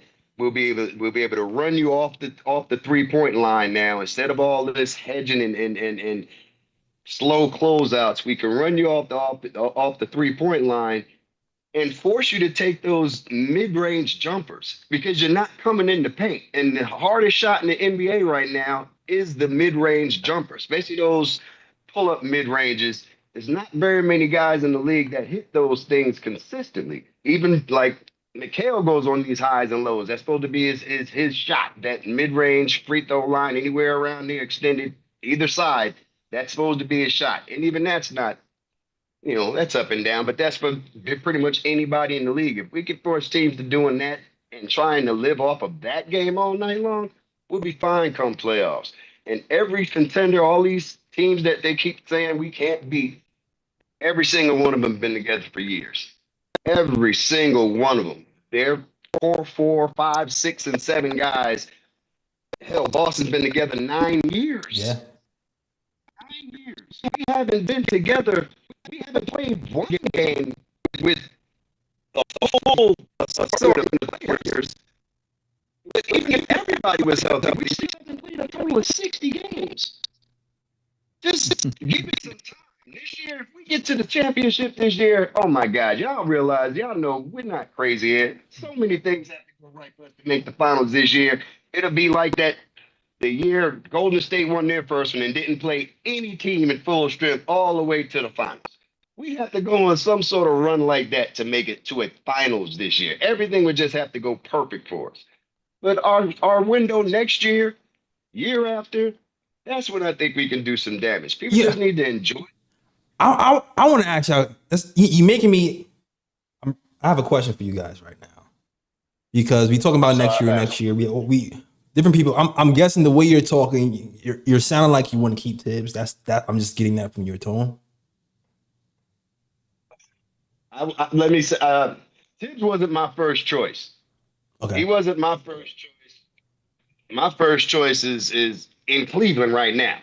That was Johnny my Bryant. first choice. Atkinson. Okay, got you. Atkinson. That was my first choice to actually take over the Knicks. But even if Thibs may be in that Mark Jackson role right now, where we may have to get another coach eventually to take us to the finish line, he may end up being that guy. But I'm 54 years old. I've been watching the Knicks since the early 80s. I know the 5 years prior to Thibs, we were looking at the lottery picks by Thanksgiving. Because we knew our team Yeah, stunk. that's a fact. 5 wins. Forget the 17-win season, backed up by the 21-win season and all of that stuff. We didn't have this sort of consistency. Hell, we ain't had this sort of consistency since Van Gundy left. I have a question for you guys, though. What are your expectations for the playoffs? I'm gonna start with you, Fritz. What are your expectations for the playoffs? Do you feel like we're first round team, second round team? What are your expectations? We're a second round exit. I think out of the teams, the West and the East, we're the only team not talking championship. Keith Watkins, that was the first time I heard the word championship in about a month. Yeah. And I don't think any New York fan is disillusioned that this is a championship team. I don't think anybody is. So, follow-up question: If the Knicks lose in the second round, do you think we perform to our standard, underperformed, or overperformed? I think it depends on who we lose to and how we lose. If we lose to the I would Cavs be or disappointed. Celtics, do you feel like that's our standard, underperformer, or overperformed? We lose to the Cavs or the Celtics and we get beat by 25 every game like we're doing now. No, I'm going to be a little bit pissed off because I think we should be a little bit more. We should be competitive. But if we go there and we lose, it doesn't matter to me the amount of games. I think we should hopefully like to get at least 2 in a series against those guys. But as long as we're competitive, the stuff that we've been watching the last couple of games against Boston, we can't have that with a full contingent of players playing when we come to that 7-game series. By that time, Mitch hopefully will be healthy and ready to go. We'll have a good 30 games under his belt and everybody's playing up to their potential. Then yeah, I think we should at least be competitive with those guys. Okay. Bill, what do you say? We are. Oh, okay. No, you can go, Fritz. You can go. No, I think that's an adjustment of expectations because going into the season, didn't we all say this is a 60-win team? This is a 60-win roster. I didn't. So now we're adjusting. I wouldn't say 60 now. I wasn't thinking that. I was no, 60. But like a regular season, this was supposed to be a regular season juggernaut. And we've adjusted our expectations based on what we've seen. So I have to say, I have to see it as a disappointment. I'm gonna speak for myself. Y'all see me every show. I was holding. I was like, I think we'll be a really good team, over 50 wins. I still had questions about the Celtics. I had questions about the Celtics when we made the move. I had questions about the Celtics when we had. I said I think we'll be better equipped for the Celtics. I wanted to see what it looked like, but myself, I've been around long enough to know that when you throw together a team, it takes more than a year to do some things. So even though we have these pieces, I wasn't saying, yeah, we're getting a championship this season. I'm saying we should be able to contend. We should be able to build. We should be able to do better than what we're doing now. Like, did I see us getting blown out by 20 by the Celtics? No, I didn't see that. But I wasn't thinking, yes, we're winning a championship this year. I'm thinking this is a step where we can build on getting to a championship, and it might take some time and cohesion because that's usually how it goes when it comes to NBA teams. Yeah, here's my problem with that. JLS, can I? No, go for it. I'll wait. No, I got a bunch to spew out. So you just say what you gotta say. Oh no, you go ahead because I can circle around to it. Okay, so this is where I have a problem with that take, Jay. Is we're talking cohesion, we're talking cohesiveness, we're talking about time to build and stuff like that. We walked away from that. Like, to build this roster that we currently have, we let go of that cohesion that was already starting to build with the Villanova Knicks that were before, with the DiVincenzo, Josh Hart, Jalen Brunson connection. That's the cohesion that we were sold last season. That's what we were told was getting our winning formula. But Phil, how many teams do you trade for the first year and they win a championship? Even when LeBron, D Wade, and Chris Bosh were together, they didn't win a championship the first year. I understand that. But we walked away from building that cohesion to build the current roster that we have right now. That's not the point. That's not. It is the point. It is the point. You're talking about how you thought that we would be better contenders with Boston, but it takes time. Long term. No matter what move you make, whatever team. Away from long term, we traded the long term of Julius Randle and Dante DiVincenzo because we thought that this roster was a better roster to compete with Boston. Like everyone knows. I think anybody ever thought that was going to be the team to win a championship, though, did they? I mean, that team last year, as gritty and as you know, fun as it was, I personally didn't think that was going to be the team when we finally got to a championship. I didn't expect that team to be the one to do it. Neither did I. However, what I'm saying is we built this team with a star that was already there in Karl Anthony Towns and Mikal and a big contract for OG because we felt like these were the pieces that would make us contenders against teams like Boston. Bill, listen to what I'm saying. I'm not saying that we were not contenders. What I'm saying is in the history of the NBA, when you trading and you're putting a team together, when you have new pieces, historically, it takes longer than one season to win a championship. No matter who you're trading. I got to disagree with that. I understand. And that's fine. You can think that. My question is... That's history. That's not me. That's history. LeBron, D Wade, Chris Bosh together, they didn't win a championship their first year. Can I say something? That's fine. That's fine. But were they getting blown out?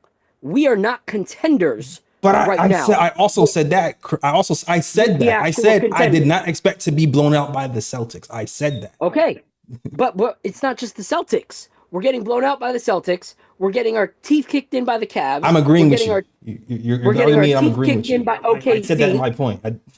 We are going to overtime with the Chicago Bulls. Like, it's not that we are leaps and bounds ahead of the teams behind us. Like, when you look at the games that we are winning, it's not like we're kicking them in the teeth the way that the actual contenders are kicking us in the teeth. We're barely getting by with some of these games with teams that are in the 10th and 11th spot.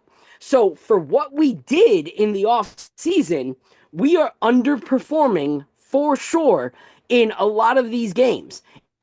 If we were actually contending, that would be a different story, but we're not. We are not actually contending in these games, and that's the problem. My problem is I'm agreeing with you.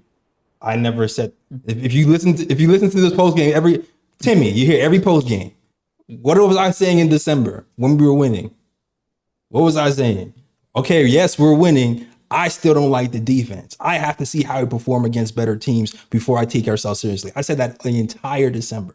I am absolutely with you. That is not what I'm saying. But Jay Ellis, you could have asked Lee though. Come on, why you put me on the spot, bro? What happened? I said, Jay Ellis, you could have asked Lee. He was there every post game. Why you put me on the spot, bro? Come on now. You were the first person I looked at on the. But before I continue, I want to hear Corey's take. I want to hear my guy Corey's take. All right. First of all, I was one of the first people who said that we were going to have issues on rim protection and rebounding at the beginning as soon as we got Karl Anthony Towns. I'm on record, and Fritz, who's been on my block, understands what I'm talking about. Needless to say, you know what I'm saying? I'm not standing here to say I told you so. You know, but this whole move, the Karl Anthony Towns move, was a knee-jerk reaction to what's my man? Julius Randle not signing the family the low cut family deal. That's how we ended up in this situation. Let's keep it a spade. Let's keep it a buck. With that said, but I'm not crying over spilled milk, and we moved on from that, and we've done pretty much well. But I will say this, that there are teams, you got to think, when, okay, what's my man name? From Oklahoma, when he went to, I can't think of his name right now. I don't know why. I had a brain fart. Hartenstein. But when which call went over to Golden State, Jimmy Durant. Butler. Durant, Oh, thank you, Lee. Durant went over to they won the chip. They won two, I Yeah. believe. One or Yeah, but two, they two. all Yeah, they won he two. went to a team that won 73 games the Facts. season before. No, Facts. no, He didn't go to a team that but was, my point is that they still won. They still won. Now I'm not saying this team is not capable, but I'm going to say this: Mitchell Robinson is the key to us pretty much getting to what we need to do. We got to stop. We got to stop it right now. You know what I'm saying? We are giving baskets at the rim like it's crazy. And for us to be a better 3-point defensive team, we need to have our perimeter defenders out there knowing that they can push people, like Ebony said, push people to the basket and switch it all up. You know what I'm saying? That's what I'm saying. You know, what she said was absolutely totally correct. And that was like she stole my take to the fullest. She stole my check to the fullest. But with that said, though, great minds think alike. You know, and totally, I totally feel like he is the key to us winning a championship, or even getting any further past the second round, or you know what I'm saying, or in this case, getting to the second round of the playoffs. So Hey, that's can just I my. chime in real quick on the conversation, man? I Yeah. wanna I wanna touch on a few of the things y'all were just talking about, yo. So my guy Phil, I think Phil's trying to say with the moves that we made, we were trying to go into a win now mode with those moves. I think that's what he's trying to fill out, right? And there I were a totally lot agree. of us coming back from last season uh, without Julius Randle. We were able to go as far as we were in the playoffs, and there were some of us that even felt like we could have made it past the Pacers if we had the help and potentially challenge them. Cool, Absolutely. right? Coming into this season, you're having the addition of Cat coming in. I don't think anybody was blind to the fact that he was going to have some defensive efficiencies, but you have a team full of defenders that can hopefully mask those issues. Um, with that said, man, if my take when we asked earlier in the season, I think y'all might even have me on tape with it. When y'all asked earlier in the season how many games we were going to win and what you thought our outlook was going to be, I was like, yo, like I don't care how many wins we have during the regular season. We could go in as a play-in team. I don't care. If we're healthy, we have a chance to contend with anybody. I think we're going to personally, I think yeah, a standard, somebody could set a standard as a second round. But for me, look, I think we could push it to the Eastern Conference Finals because we could have did it last year and we didn't even have this much. It's on Tibbs to just be able to make sure that the tools that are in the tool shed, he got to put them together and see how to work them out. That's where I'm at.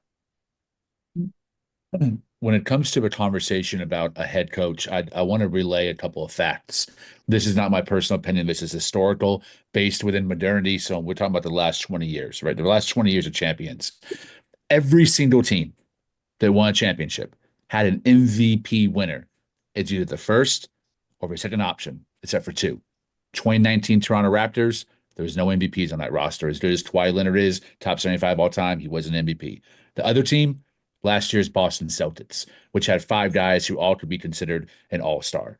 That shows how damn difficult it is to win a chip without an MVP either in their prime or the tail end of their prime. We are a team that doesn't have one. And I think within the near future, I don't think Jalen Brunson or Karl-Anthony Towns will realistically win one when you have guys like SGA, guys like Joker, Wemby coming up that are probably going to dominate the MVP conversation as front runners for the next 5, 10 years, which means we have to win as a team. And then if you look at the teams that have won, the coaches can be kind of broken down within four different layers. I did the research on who won championships, how were they hired, who they fill in for. You either have guys that won within a dynasty, Pop, Phil Jackson, Spurs, Lakers, or you had guys that came in that replaced a previous coach that built the team from nothing and won immediately. But those guys won with all-time great talent. I'm talking about Pat Riley taking over in 2006, Shaq and Wade. I'm talking about Steve Kerr taking over Mark Jackson with Curry, Clay, Draymond. I'm talking about Lou coming in for Blatt, having LeBron, Love, Kyrie. Nurse coming in, they trade for Kawhi Leonard. First year as a head coach, they win the championship. Vogel in the bubble came in over Luke Walton, won a championship immediately the first year when they traded for Anthony Davis. These are like mega blockbuster situations that you have to think about when thinking about who's going to be the head coach and who to look for. There's only been 2 instances where a guy who came in, established an identity, took a team out of poverty into a playoff contender, and finally won with them after years and years of playoff droughts. Erik Spoelstra with the Miami Heat, and they had to add LeBron and Bosh to finally do it. And the other team is Mike Malone, the Denver Nuggets, who had with the team for 8 years until they finally won. But damn it, he's not one of the greatest players in all time, and Nikola Jokic. So it just shows how hard it is to win. That's why there's a coaching carousel in the NBA. The way that it is, where very good coaches are unemployed right now because it's you're basically being hired to be fired. So when you start asking yourself, do we replace Thibs? You have to be honest with the options that are out there for you to choose from. And it's a bunch of dudes who have very severe issues, either on the offensive side, the defensive side, or the locker room side. And that's the reason why they're currently unemployed. You're talking about guys like Frank Vogel, who after they won a championship, lost in the first round and then missed the playoffs. Fired. Monty Williams, fired after 1 year with the Pistons. Mike Brown, fired for 2.5 seasons with the Kings. Jeff Van Gundy hasn't coached since 2007, has never coached a modern offense or defense. Mark Jackson got fired for not utilizing Steph Curry and not maximizing their offensive potential. Was only known as a defensive coach. No fluidity, no creativity offensively. Mike D'Antoni hasn't coached since 2020. We know the deficiencies with him, isn't it, fans? Doesn't know how to coach defense. Those are the best options I came up with. Then you start getting guys like Terry Stotts, James Borrego. The list gets bad. So y'all tell me, if you fired Thibs, you really think Leon Rose is going to put this team in the hands of an unproven assistant with zero playoff experience as a head coach? I don't. I think he's going to go after a vet. The vet list is pretty pathetic. I agree. The Go ahead, vet sorry, list is kind of pathetic. I agree the vet list is kind of pathetic, but to your point, Mark Jackson got fired for not utilizing Steph Curry in this new era of NBA. And when you think of who his successor would be, who would have thought Steve Kerr? Steve Kerr didn't have this plethora of experience as a coach. He was a player that was green when it came to coaching. So yes, looking at the vets would be a horrible idea. But in the same way, Golden State probably had some questions of whether or not Steve Kerr could actually be that guy. Maybe we don't need to look at a vet. Maybe looking outside of that is our solution, because Thibs could be in that Mark Jackson spot. We shake our head, I understand, Corey, but has Steve Kerr found success in Golden State? With Steph? Erik Spoelstra. Yeah, looking outside of the obvious vets, you find the diamonds in the rough, that you wouldn't have hired previously. And so I think that would be foolish to let Thibs go and hire someone that hasn't had success. Joe Mazzulla, right, Phil? Yeah, if you let them go, you need to go the way that these winners have gone, by going outside of the box, looking for somebody that has an understanding of modern day NBA and may not have years of coaching experience, but has years of understanding this current NBA and the potential of this roster, because this roster has crazy potential on paper, straight up crazy potential. And so I think looking at vets would be the stupid way to go. And I think that the front office needs to realize that sticking with vets like Thibs and sticking with friends in your circle is not the way to go. If you look at success, it's been coaches that have gone outside of the box and franchises that have been willing to swing for the fences. That's true. Every SPO, there is 100 Derek Fishers and 100 David Fizdales. The vast majority of first-time coaches end up being ass-crack coaches. It's only a handful of gems, a handful of guys that end up winning a chip within their first opportunity. And let's be honest, this team is way more fast-tracked than Golden State was after Mark Jackson, where Steve Kerr ended up being a total diamond in the rough. Spo didn't win until he got LeBron. Let's be honest about the situations. Missoula took over a finals team. This is a different situation. Can I well, hold on, Corey, real quick before I forget. Y'all know my memory shot.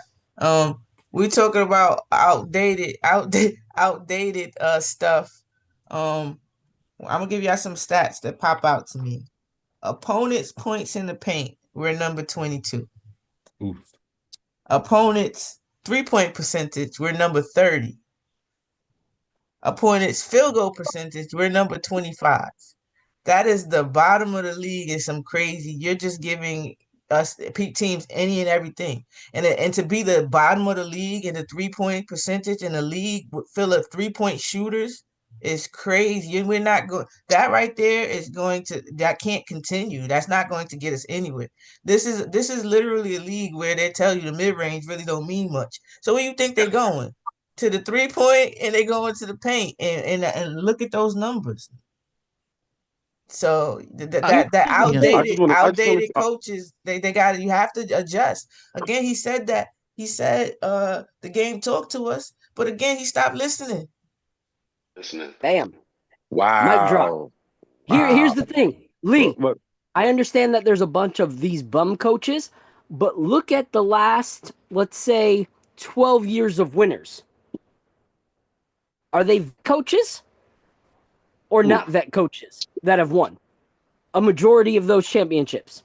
Are they vet coaches or not vet coaches that took over? The last 12 years, it's been not vet coaches because the same coach won multiple championships. So Kerr won like 4, and Spoelstra won 2, and Pop won, I think, 3 during that stretch. So it's a little bit weighted differently because of the outcome. All I'm not arguing for one side, a veteran. I'm not arguing for a young guy. I'm just saying, be prepared for major issues to arise with who you replace Thibs with. Whether it's a veteran coach or a first-time coach, you're going to run into extreme growing pains. It's not going to be a quick fix, or it's not going to be a Band-Aid. It's going to be a major adjustment period, both for the fans and as the players, to implement new schemes on both ends of the floor. And I agree, but how many years do we give Thibs? Corey, how many years do we give Thibs? Give him as many years as we possibly can, because we've gotten better every single season. That's not even a fair. Like, we wasn't a championship team when Thibs got here. He was built. We didn't make the playoffs when Thibs got here first. I know, but we may have been winning despite. We might have been winning despite. Our roster has gotten better every year. Yeah, so our wins. But before he got here, he wasn't a playoff team. You shouldn't just attribute it. It's just not. Hey, Thibs took the same mix and made it better every year. We've had a better roster every year. Facts. Right, but he's also improved players here this year. Like the Devo Devo was good before he got here, but Devo was great when he came to New York. Like, he got IC paid. If Golden State had the money, we wouldn't have got Donovan. We wouldn't have got Dante. I'm not talking about the money. I'm talking about the production. Yeah, but that's how much he was producing with them. He was a Knick. He had his first leap at the Golden State Warriors. I'm saying, look at his production with the Golden State Warriors and look at production with the Knicks. That's what I'm saying. And he had more opportunities with us than he had with the Golden State Warriors. He was a bench player. Look at the whole picture. What about the 10 years before that?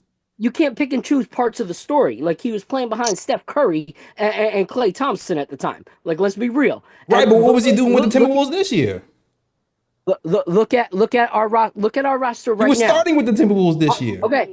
On paper, is our roster this year better than last year? Answer me that real quick. Is our roster this year better than last year on paper? Yeah, we have better players on paper. Okay. We lost toughness. On paper, yes.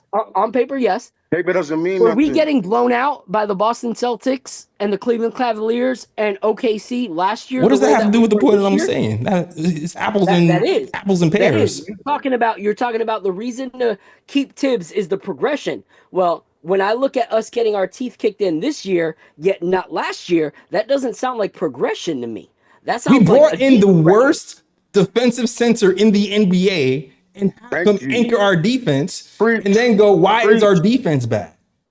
When I first got here, go back to the very first episode we had. When I first got here, how good is Vucevic at defense? How good is Vucevic at defense? What are you? Because I live in Florida and I watched him for Vucevic was always paired with seasons. a defensive point guard. We have a point guard who has not been a defensive point guard. What does that have to do with anything? We when have you have OG and we have Mikal Bridges. We were No, supposed to hold be on a second. Listen to what Wingstop he tells Central. you. why didn't that work We're for the supposed to be Timberwolves? Wingstop Central, and we're going into That's not the same overtime team. and barely You totally missed everything he said. beating the Chicago Bulls. That to me is not progression. That to me is We don't not have. It's a progression. different team, Phil. Why are you asking for the same results from a different team? What I see right now is some regression during the season. Right now in this little stretch, Yep. I see a lot of the things that were flaws for us earlier that we thought we got past. I see a lot of that, especially when we're playing of these certain contender teams. I see they coming back more and more, like I, us I, I, fast I see. break and stuff. I'm gonna say this. I'm gonna say this We real don't. quick. I see certain players because they know certain things are coming. They know certain players are coming, so they're kind of falling back because they know that they're not gonna be in this same position come what March 1st or Friday or whenever they decide to play Mitch. You understand what I'm saying? So you got to think about that. You know, these players are still looking at the season longevity. You know what I'm saying? So they're kind of holding back, I believe, personally. You know, and I'm not, you know what I'm saying, I'm not putting on a personal player, but there's a personal player that I am thinking of. You know what I'm saying? And he's meow mix, and I'm just saying, and I'm just saying, it's all, and I'm not taking a personal shot at the guy because I think what he's done for us, he's done tremendously. And I appreciate everything he's done. But to say that, I was told at the beginning of the season by certain people in my mix, in my circle, that, oh, we don't have to worry about offensive rebounding because the shooting's going to be good. And we're going to be shooting. This person shoots 40% here. This person shoots 40% here and all this stuff like that. So we ain't got to worry about that. And the defense is going to be better because of this and that. And I'm just saying to myself, are you serious? Do you not listen? Shout out to the calculator guys. You know what I'm saying? Shout them out. I shout out to them. But you know what I'm saying? But the I calculator call them guys box score are not out there. warriors. The calculator guys are not Yep. out there playing the game. You know what I'm saying? This ain't a video game. This is real life. And you cannot put percentages on situation and actually being a human being and playing the game. I played the game at a level, what I'm saying, not at a super high level, but I played at a level where it was enough to know what I could do at my position, and it's just what it was. You know what I'm saying? It comes with effort, heart, and willingness to win, and willing to sacrifice whatever you have to get your said team to the promised land. That's what it's about. Facts. On the Roommates podcast, one of the questions that came up recently, they were talking about sacrifice. I thought it was really interesting that Jalen Brunson was the one who stepped up that said, yo, yeah, certain people on this team do need to sacrifice in order for us to be able to come together. What I'm Yeah. saying with our unit, yo, like honestly, there's a lot we just covered here. I'm sorry, I'm not going to be able to get to all of it. But yo, JB, at some point is going to have to get to the point where he understands enough about what's going on with our unit. You got to get that thing up early. You're gonna have to give it because you are never going to get production out of Cat defensively unless you get him going offensively. It's just not going to happen. And once you understand it, like as a point guard, once you understand the character of your players, you have to work to be able to make sure they're comfortable. You set the table. It's called setting the table. Set the Yeah. damn table, Brunson. No, he has With to. I I'm sorry. agree Go ahead, again. my bad, 100%. B. Go ahead. No, I what I agree was gonna again. say is he has to turn himself into Isaiah Thomas and not Dame Lillard. Personally. Yo, speaking of Dame Lillard, let's go ahead and go back to Lee with that, yo, Mike Budenholzer. So, you have a coach that comes in and helps you to win a championship with the Milwaukee Bucks. You switch from that situation. It doesn't work out. Then you bring in another player. It doesn't work out. Then you trade another player. You hope it works out. Are you willing to ultimately ruin chemistry? Because changing a coach is a part of the chemistry of a team. You have to have everything working on one accord. And the biggest thing here, look, we're all Knicks fans. If you talk to the media about Knicks fans, they're gonna tell y'all we're the smartest fans in the world because we can come together and have these type of debates and these conversations about our team. We could tell you intellectually about what's going on, yeah. When we're thinking about this, like, look, the season is not even close to over yet. I'm not looking for a new coach just yet. I need to see the end Back, of this. I have to see back. what this is going to be in the playoffs. This is a brand new team. Last year's Tell the team truth, was shame the something devil. totally different. I We're agree. talking about possibly having MVP caliber players. Honestly, if Cat had a little bit of auto tune on his voice was a little bit deeper, and he could get What do into you the lane, mean? he might be getting more calls. Oh my Honestly, goodness, and I the Yo, MVP cringe. conversation. I cringe, y'all. Oh At my every god! oh my My God man, my man, sounded my, like Oh my Mario. god! Oh yo, my I said God. that last post game though. I was like, I feel like his voice is preventing him from getting calls. I swear, yo. I swear. It's crazy. I think his tights are too tight. You know, My Pitts. thing, But picks. What up? Can I kind of counter what you have? Go Um, for it, bro. my personal thought is the coaches in the East that we're gonna face are gonna make adjustments to the game, and then when he doesn't make an adjustments, I think the season it's we're lame ducks. Like it's going to happen. I don't need to see the failure to know the failure is coming. You know what I Huh. mean? Fritz, can I say something real quick to Fritz? I Thank get you. what you're Yeah. Go saying. ahead. Nah, because I feel that way. I feel that way too. That's where me and Tibbs have the issue. It's his lack of his stubbornness. Because being a coach in basketball, you're going to try things to get to win, no matter what it is. Even if it's something you had to do outside of your comfort zone, you're going to try it if it makes sense. You know, if it makes sense of a matchup or whatever. Like I see so many times we see a team start somebody because they're playing us and they match up better. Or so many times we have another team where the person we never heard of torched us and they let him torch us because they kept feeding him. We have a coach that takes out his own players during runs. Like we have a coach that again we may not have the personnel for because you talk about movement, you have players that may need extra movement, and you can't say what can he do when we see other teams with bigs that can't shoot and they moving. That ball moving. Them players is moving. We just seen a team with two bigs alley oop us to death. A whole quarter of just straight alley hoops. We just witnessed it ourselves. So it's possible. And the drop coverage on 3-point percentage is crazy. You can't be number 30 in the league at 3-point in this day and age. You can't do that. You cannot. When everybody is shooting, people may not be having to handle the rock or have a mid range, but they know how to shoot that three, especially when you're giving them gifts. We put people in rhythm because we allow them to get such great looks at the rim. This is practice shots. We give them warm up shots. Eventually, people are going to hit. So when the who's that hits, it's because we just let him practice. We let him practice into his rhythm. Hey, you play D1. This is the D1 baller on the squad. Everybody's had that coach, yo, where it's one time where he calls a timeout, you just go sit on the bench, and he just looks at y'all and he Yep. does not say anything at all. He just lets y'all sit there and just figure it out. Now, there's coaches that would generally do that for like maybe one or two plays to go ahead and stop a run and just let y'all figure it out. I think honestly, Tibbs is that crazy that he's just doing this for an entire season. And I can't wait for him to come out with a book on just his coaching strategy because I want to see it. Like, because y'all ever hear that story about like Josh Hart getting cooked by Debo? And he's talking about how he was just cooking him the entire game, and Yeah. Tibbs refused to take him off of him, even though Yeah. OG Anunoby had came.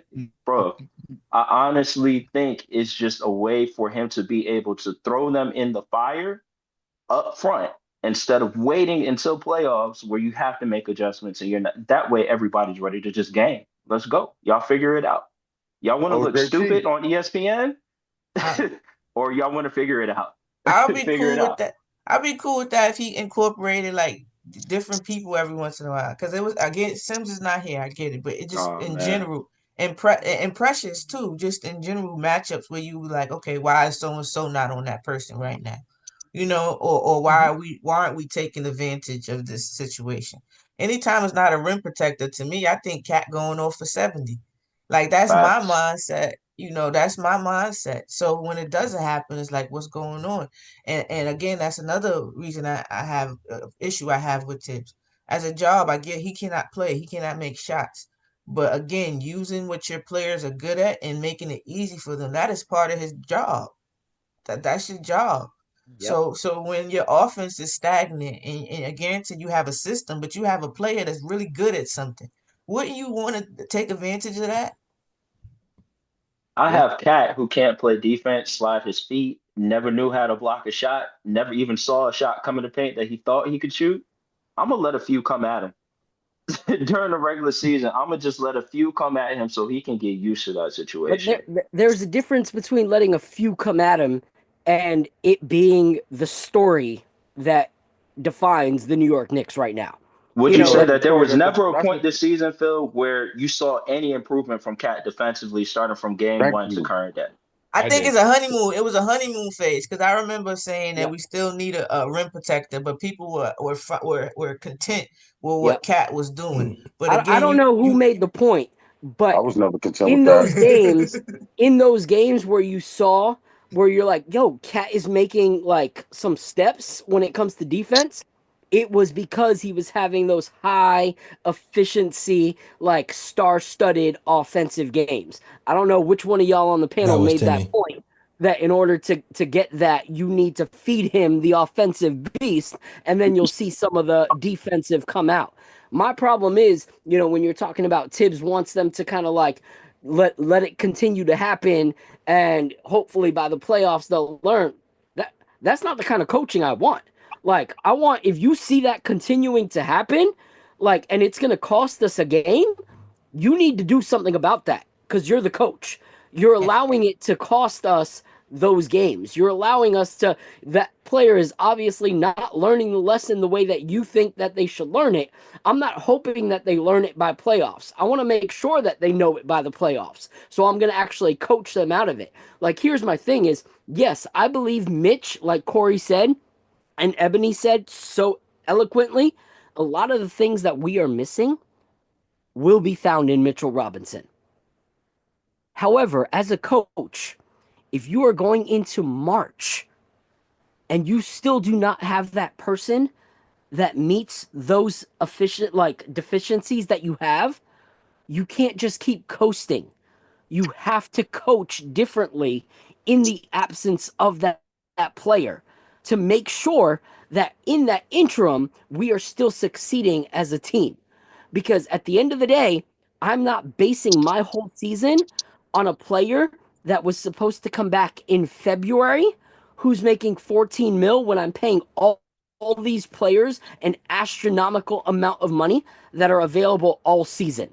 Like, I still need to see differences in the team that is playing so that it's not on the shoulders of that $14 million player that's been fighting to come back in Yeah, March. yeah. Phil, I get what you talking. I get what you're saying, and that's the reason why I wasn't a big fan when we hired him because of some of the issues that we're now going through. Before it's not. This is not new. He's a person of habit, so it's the reason why you see when somebody is hurt. Like we remember last year, he had iHeart still coming off the bench until iHeart was Yep. just like I basically yanked his minutes. Yep. Said he outplayed it so well that he forced them to have to start him. Yep. But remember, he was coming off the bench when Mitch had got hurt. Like he just runs stuff the same way. So when the person, whoever he's running it for, gets back or whatever the case may be, it's just like they keep going. That's that system, and sometimes it works because I remember the next man up, no matter who it was, we were still kicking. We were still winning, able to find a way to win games and things of that nature. And then it could bite us in the butt because there's been plenty of times where you were like, can we see the youth early in the game? Just see if they may be able to help us sometime during the season. Just a little bit in the beginning, because now that time has passed. I'm not talking about seeing the kids. That this is playoff buckle down time. The time to Yeah. see the kids play. That's G League, I guess, if you want to see that. We should have saw those guys between games 20 and 60. Yeah. Yes, The exactly. only team that's really using rookies to any major capacity is the Memphis Grizzlies, where they're using them and they're seeing success in the wins column. No other team is using them to a high degree. I think the Wizards are like the using rookies the most, and they're top 3 worst in the NBA. So to me, rookies aren't necessarily a needle mover. It's more about development and allowing Yeah. them to get some reps, to get confidence once they do finally become part of the rotation, year 2 or 3. So I understand that argument, but I don't think that it's a yin or yang for why we're in the position that we are now. Oh no, I'm not saying it's a position. Right. That's just something I would like to see from your coach. Just have somebody. We might have the story where we like, yo, where he come from? You know, I would love one of those stories. I would love for somebody to say, where he come from? Deuce Yeah, is Deuce is that story. That's one of 4 them. years. I could give you that. Yeah, Deuce took a while though. Like, here's the thing: when you look at like the Boston Celtics, you know, like they utilize players in absence of players. You know, like we're without Mitch right now, and we're like, okay, well, let's just keep afloat until Mitch comes back. But you got teams like Boston that are like, all right, Porzingis is back. How do we make Cornet better? Like, it's crazy to see that in however many years he's been in the league, Cornet is now someone that's giving problems. Why? Because they found a way. They found a way to utilize him. They found a way to, you know, and so you got players like him, you got players like Hauser that are actually becoming problems for teams. You know, when on a New York Knicks roster, they wouldn't really get much, you know, shine, to be honest. My man from South Harmon Institute, Hauser. Yeah, you know, so my whole thing is like, you know, just I know Mitch meets that box a lot, but why wait? Like, why? And Like, who are you why saying wait? gets more? Who are you saying needs to be the difference maker off the bench? I'm just saying, okay, now we are seeing some Huck Porty minutes, you know, like, and some of the minutes have been good. You I'm a asked Huck me a Porty question. fan. Let me finish. I'm on record saying I think Huck Porty could be better than Sims long term. But exactly, but and I agree with you. Right, I agree with you. But how you does can a also player see get better that long term? he's a foul machine right now. He is. But wasn't Mitch a foul machine at first too? Yes. Right. Wasn't Mitch a foul machine? Yeah, but that was that's what I'm saying. Changed? He's not. Wasn't Hartenstein a foul machine too? Yeah, but he's not ready. I agree with That's what I'm saying. He's not ready. That's what I'm saying. I agree. But here's the thing. What happens worst case scenario, okay? Let's say Mitch comes back. And God forbid, I don't want this to happen. But someone does something stupid like Embiid does. And Mitch can't continue through the playoffs. You think that's time for Huck Porty to start getting ready to help? Can I say something real quickly before you jump in? I just want to say something. That's why the front office and Thibs held him out for so long to make sure. You got to think, this young man has been playing hurt for the last 3-4 years. Playing hurt, not playing hurt. Meaning, like, he was coming into the season already from an ailment from last season. They say, hold on, Lee. They saying we're going in and out. The audios is going in and out. Oh, mine. I think they said everybody's. Everybody's? Oh, shoot. He's going good for a while, though. We were cooking. Still cooking.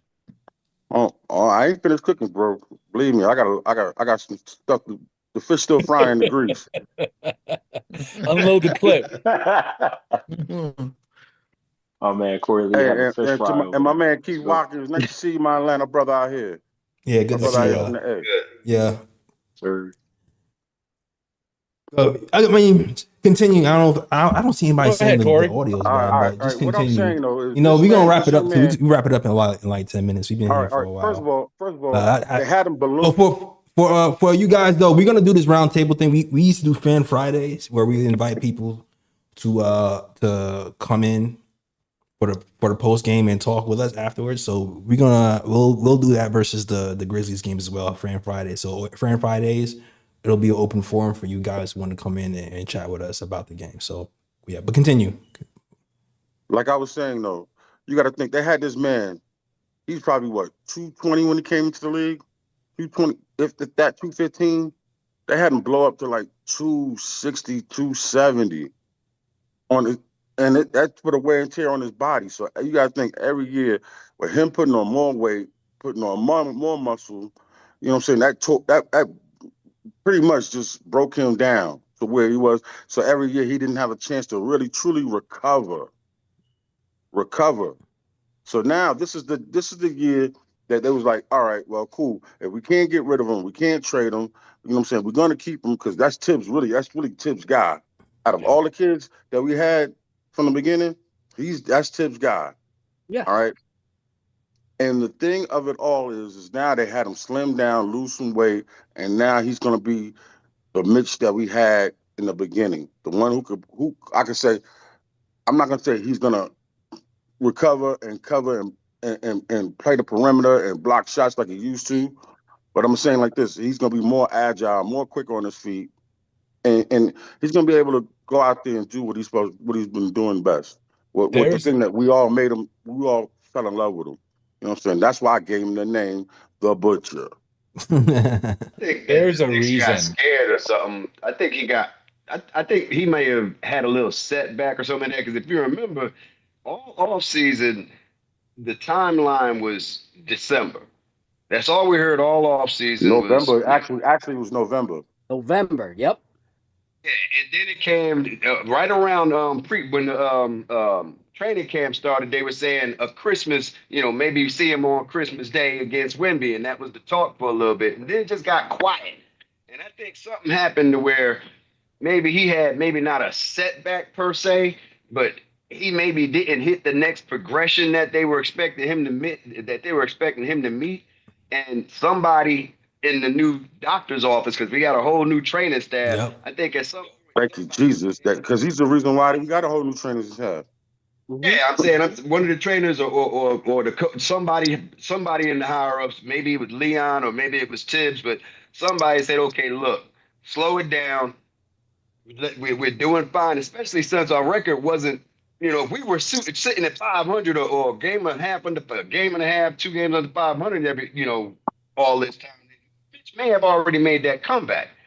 But I think with us being with the record we had and somebody in the back office there just said, hey, just let him sit and bring him back when he's absolutely 100% healthy, because we only get him for about 50 I want to games a add to season. that.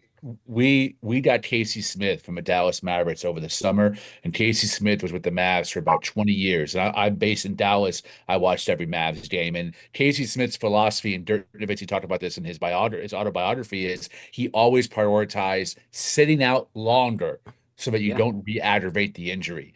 That philosophy, we were seeing that in real time with Mitchell Robinson. Guarantee that Casey Smith has some input on resting him longer to make sure that not only does he not get injured again, but the same injuries are fully healed so that there's not partial tears or re-aggravations. That's the same way he extended Dirk Nowitzki's career. He set out Caron Butler for long periods, KP for long periods, Barrera for long periods. Throughout the course of his history in the Mavs, that was his MO, and we're seeing that in real time. It's also one of the reasons why this starting five has stayed relatively healthy, because he's doing the conditioning and the preemptive measures to make sure guys don't get hurt, serious injuries, or the nagging injuries don't become more extreme. I also want to touch one more thing on Pittsburgh, Timmy.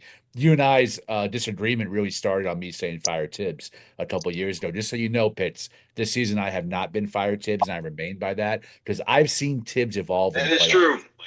I've seen Thibs evolve. I've seen Thibs out of nowhere put OG Anunoby on Joel Embiid to front him on the post-ups. And that move in Game 5 was one of the main moves that helped us win that series. I saw him take away the lob against Cleveland. I saw him use Dante DiVincenzo on ball and Brunson off ball against Philadelphia. All those little wrinkles that you never saw during the regular season, you saw in the playoffs with advanced scouting and advanced planning. That's why I think this postseason, if we're fully healthy, knock on wood, well. I think Tom Thibodeau is going to have the best playoff season of his career. I think we can beat Cavs. If we lose to Boston in a 7-game series, I'm not fired Thibs. I want to see, how do we win? How do we lose? And how does he coach series to series? You know what? I'm gonna need y'all to make sure. I'm gonna need y'all to make sure when Lee goes off camera or goes on mute, he stays away from Google and gets away from that pen because it's way too powerful. And I know you. I know you over there getting on your soapbox, in my bro. church. Oh All man. right, so I'm about to hop off and be with the family, but I want to say one thing about the whole Mitchell Robinson thing. I love that we have a coaching staff, and like Lee was talking about, a medical staff that is willing to hold Mitchell Robinson back and not rush him forward. My concern is not re-aggravation normally. If you look at last season, what caused the re-aggravation was not Mitch falling in a weird way. It was a Joel Embiid's punk behind, causing Mitchell Robinson to re-aggravate an injury. My whole thing is, if But he something came like back that hurt. He was, came back early yeah, too. He came back too early. yeah, He came back early, Phil. I He came know, back I early, know. Phil. But what I'm saying is, if something like that was to happen, where a player is the reason that Mitchell Robinson gets hurt, that is why I don't want to put all my chips solely on Mitchell Robinson coming back. Because Bro, Karma's honestly, taking care. Karma's I taking don't. care. Karma's taking care of the person who inflicted that on Yes, him. I agree. I agree. But I also don't believe in the integrity of a lot of these players that we may play up against when it comes to the playoffs. Let's be If you real. come in contact with that situation though, Phil, I think you want to be able to withstand the integrity of like our team. We are next man up. That's what Tom Thibodeau is built on. And if But I those don't think players we don't get are. a chance to face the fire, you've already had minutes with Huck Porty. You've seen that already. You've seen that inserted.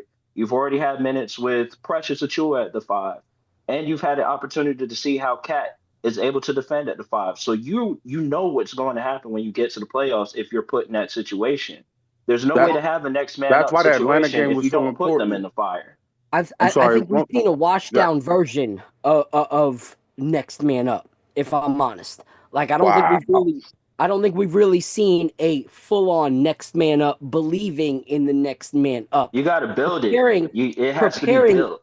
It has to be built. Exactly. And But, when do but, you but do that? When the player that you need is not available, not in the playoffs when he's not available. So I believe that we've missed opportunities in this season bro, to he did it. build He did those it. In the, guys to be bro, fully if you wasn't prepared paying and be Who? attention, fully able to be Who? there. And Phil, I see Ebony down there, and I love Who? Ebony's basketball hold on a mind. So second. I'm Don't say gonna go. who. Phil, I'm gonna break it down to you. Did you notice that Atlanta game? We were blowing them out, and he purposely put Huck Porty in that situation because. And even though we barely won that game by the skin of our teeth, and we had to go to OT and all that stuff like that, because that was the reason why he played Huck Porty to give him no minutes in them critical situations.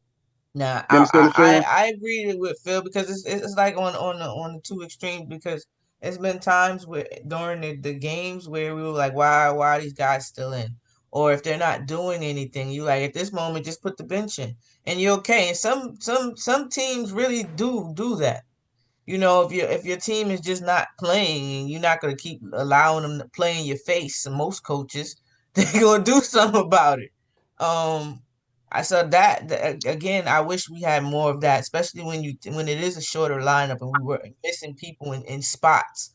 I would like to have seen him use a little bit of the role players or youth in those moments Who? just to see, because like you said, you never know. Just know when you're going to need them. There was that one game. I don't remember what game it was, but it was crazy to see Huck Porty was actually being mentioned by a lot of the, big reporting networks like, yo, Huck Porty stepped up, da da da da. Huck Porty showed these great minutes for Thibs, da da da.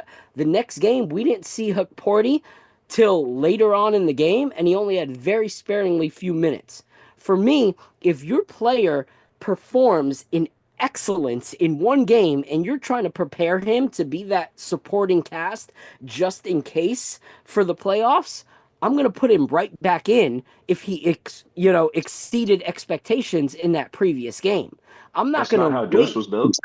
Could I say something? 2 years ago, or I think it was 2 seasons ago, Deuce McBride had a crazy super game. I think it was against Utah The or Houston was it Rockets. Toronto? Against the Houston Rockets. Houston Rockets. He had a great game. And then I think when we played I think it was what's called? It was Toronto afterwards, he barely got 5 seconds in the game. You understand what I'm saying? That's the point.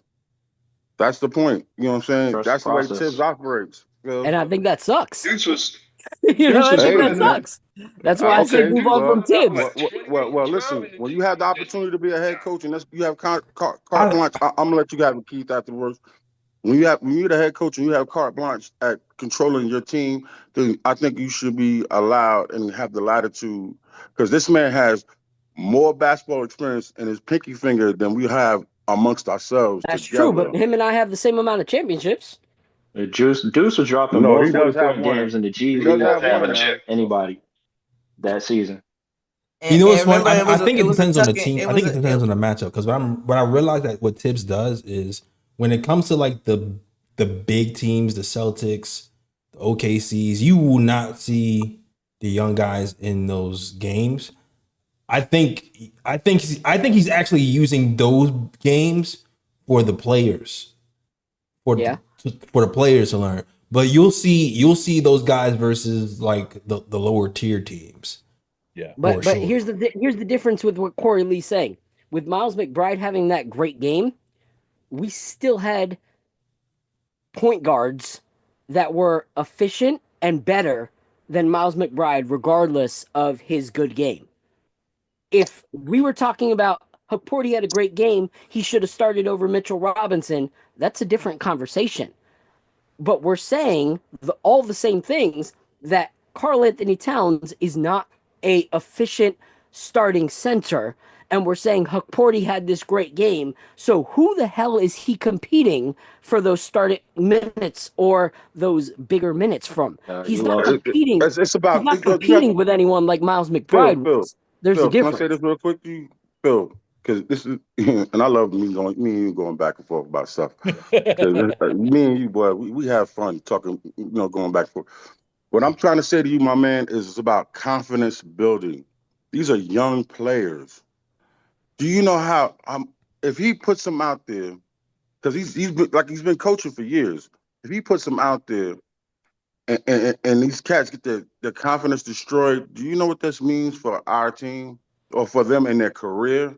Let's not even think about our team. Let's think about their career. Obi Toppin. Bim. Yeah. Grimes. These are cats who shattered underneath the pressure of being a Knick. Come on now. He's thinking about them long term, not in the moment. You're thinking about in the moment. You're thinking about the possibilities. And he's thinking about the major possibility of them being destroyed. I don't even think it's going to be an issue next year. Like I feel like a year or two from now we're going to be looking at him like the new Deuce McBride. Like it's going to be one of those things where it's like, oh, that was we're upset now, just like we were upset about Deuce, and in 2 years we'll be like, wow, we got him. We signed him for $5 million for 4 years. Like I feel like it's going to be one of those things in a couple of years.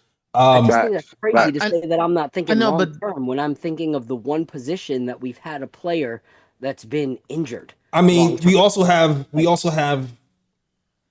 politics. We also have before it was Sims, right? I know you didn't like Sims before. Before it was Sims, who was ahead of him in the depth chart, and then the Knicks had give him a favor, by getting him some minutes and then trading him with a contender. And now you have Precious Achiuwa, who's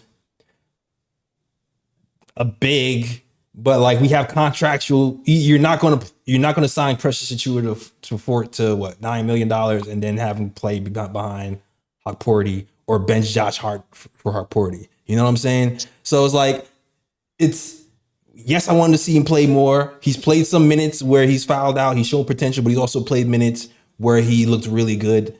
It's just gonna be one of those things where I don't, especially when Mitchell Robinson comes back, I don't really see him getting huge minutes this season. Like that's gonna be a guy where down the line when we have to make decisions, we're gonna be like, okay, we have this guy who we're developing and he's gonna be really good for us. It's gonna be one of those situations. I definitely agree with everything you just said. Just to close it out, because we've been going for a long time.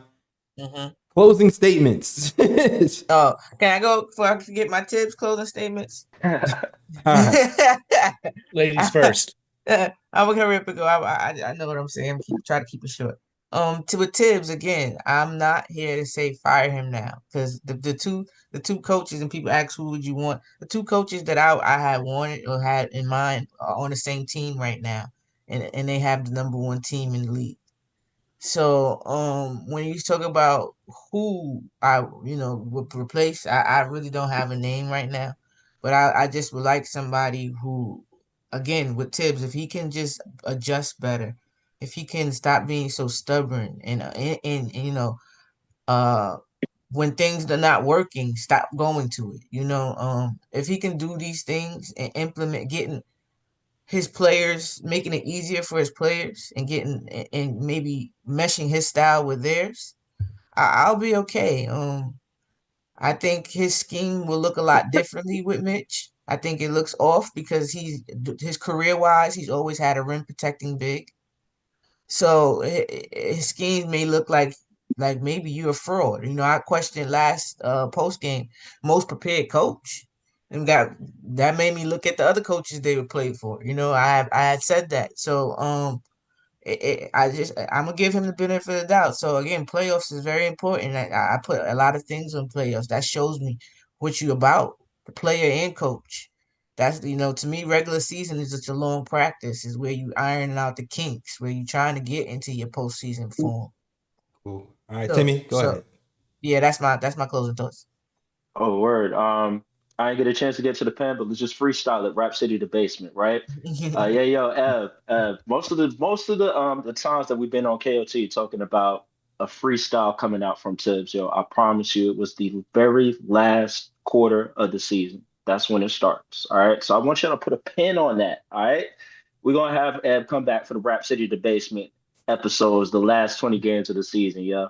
And when we're talking about right now, these Knicks, right? There is a system that's in place with from top to bottom, right? It's not just Tibbs, it's top to bottom. Because these rookies that we're talking about, every single last one of them was in the G League showcase playing. They brought them down. Kolik was playing, Huck Porty was there. All of them came. So it's a system. Deuce went through the same system as well.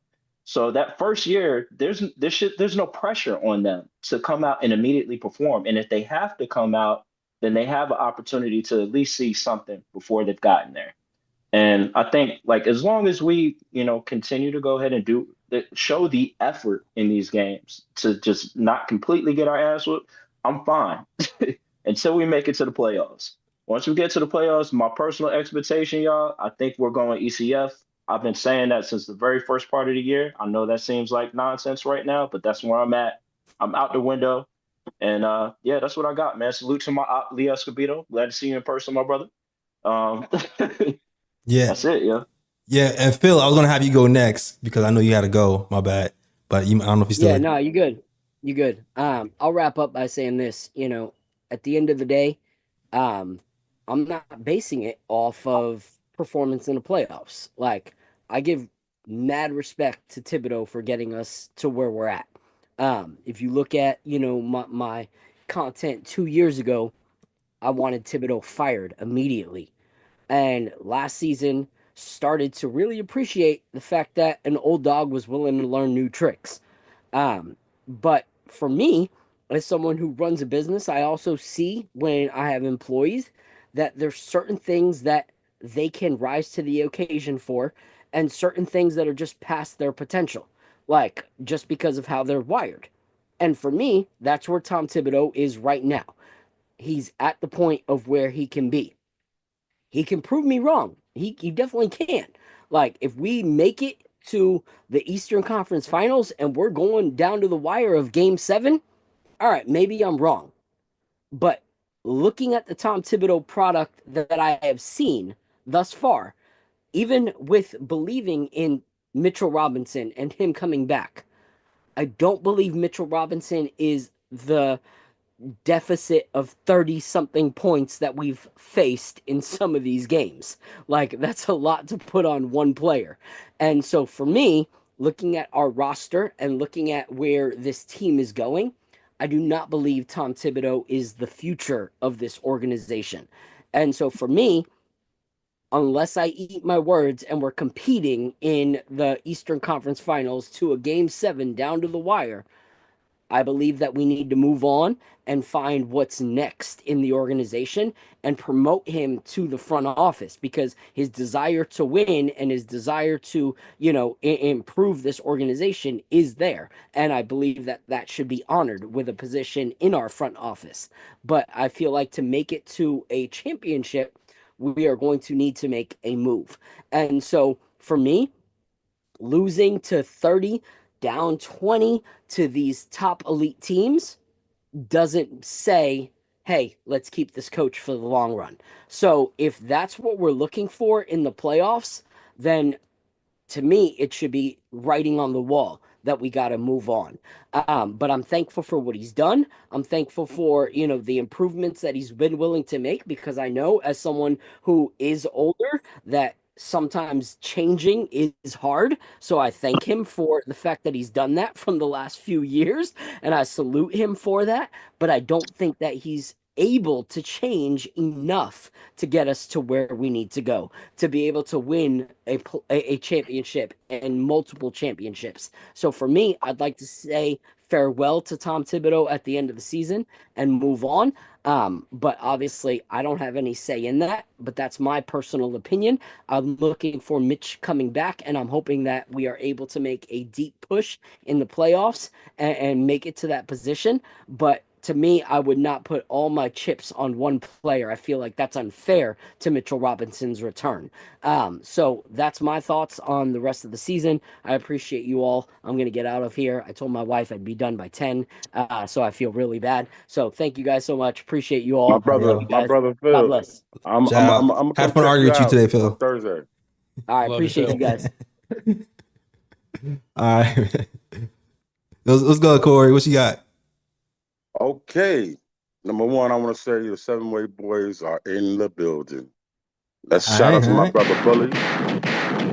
That's shout out to my brother Bully, my man Alawaz, King Ribby, because we are the conglomerate, and those are my consigliaries. Okay. Not only that, but shout out to my main man, um, Uncle Freezy, because if it wasn't for him, I wouldn't be here.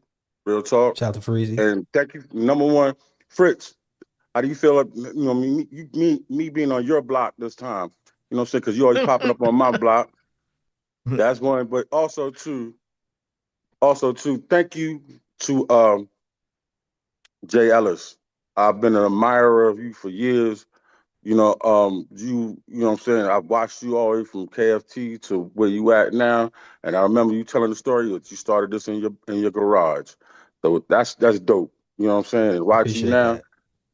No, to watch you now, yo, that makes me, and to be up here to rock with you as being somebody new who was new to this, what I'm saying, years ago. Yo, I'm grateful. Ebony, you're more than welcome to come on the 718 Boys with the two Knicks chicks, and y'all can come, Yeah, knock yo, our yo, heads no, I off. haven't been going to a bunch of shows this year because I've been all over the Mhm. place, but I definitely want No, to I'm just saying, but she knows get who I'm back to it. talking You know what I'm about. saying? But also too, with the closeout, real talk. Listen, in Thibs, I trust. I mean, he's done is progressively made us better. And to the rest of the team, I pray them health. Pray for their health. Also, too, more importantly, I pray for them to gather the effort to win. And I'm talking about the whole team, but you know who I'm really talking about. And with that said, though, what can I say? The butcher coming. All right.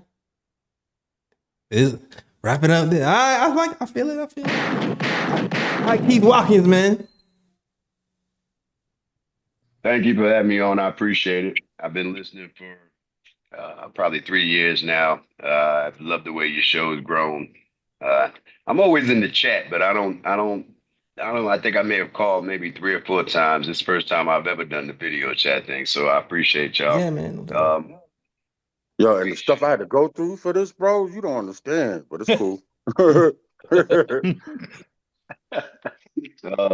on the Tibbs thing, I just I've been watching the Knicks since the early '80s, and I've seen some trash coaches. I've seen some horrible teams. I've seen some great teams that were right there at the cusp of winning, and I've seen teams that ain't had a chance. So going through all of that, I'm just happy. I know this much. We haven't been in this position before in my Knick fandom, period. As far as having the talent that we have under control for the length of time that we have them under. Right. With the front office, as good as it's working together, we've never had all of those things at the same period since the 80s. We've had one or two here and there, but we've never had everything we got going right now, since the 80s. So 90s. I'm very patient. I done watched so many horrible years of basketball. I ain't got no choice but to be patient. So they've shown me pure patience, and I'm a Jets fan on top of it. So God knows man. Damn, man. You done effed it up, man. You done messed it up, man. You should have said Giants, bro. How dare you? How dare you, man? You are a heartbreaker. Yeah. I think that was I think I can't hear him no more.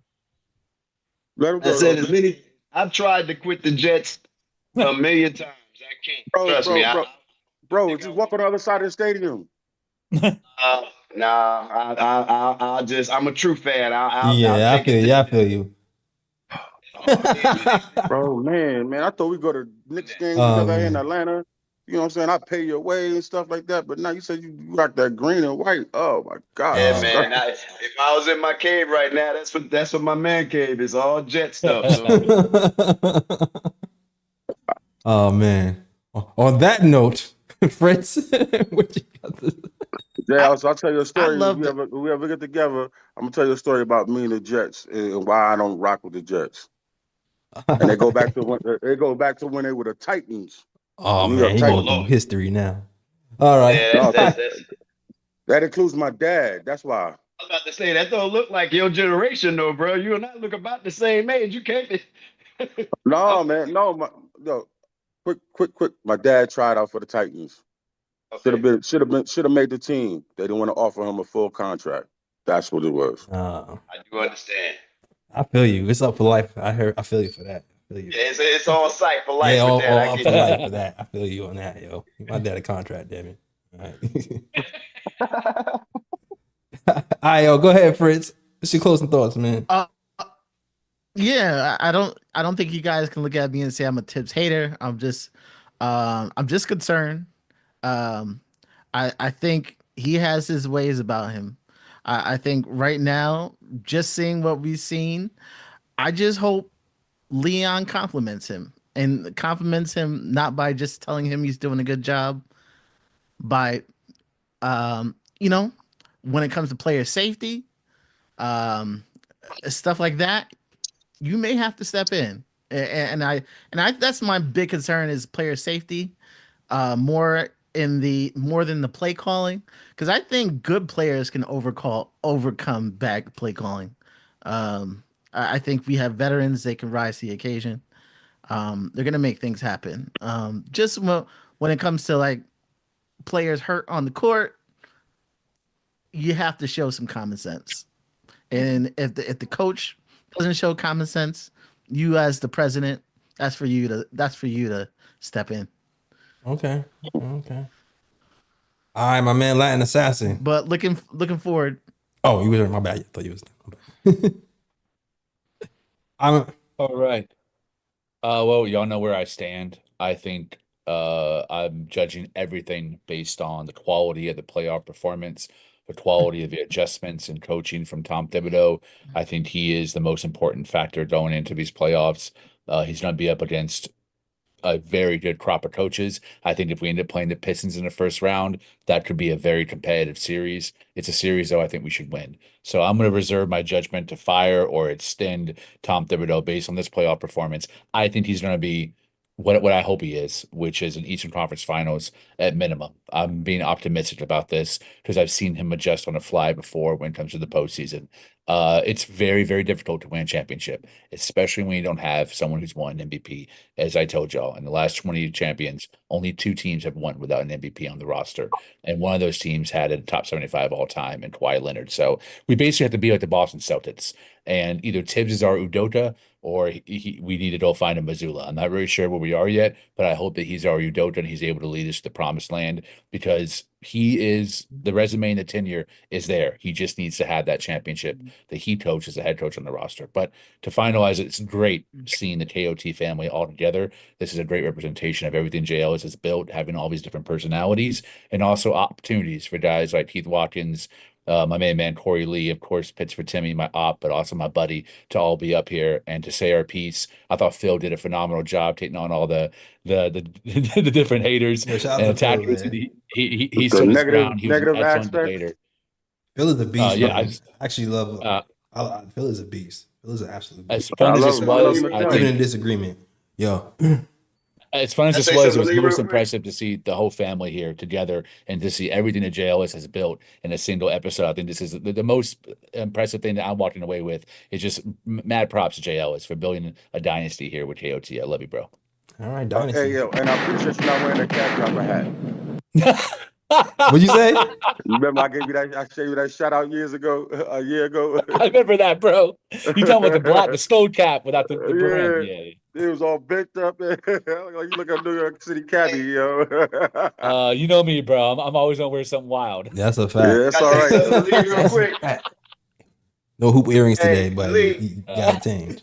That's cool. Oh yeah, Lee, I I here looking gotta like Mr. commend T. you, Lee. I here looking like Mr. T with the earrings That's too. a I meant to fact. say that I'm too. Yo, dead, it's bro. funny. Yo, I'm like, for y'all don't know, I've been to art school. Like, I went to art school where people just dress all types of way.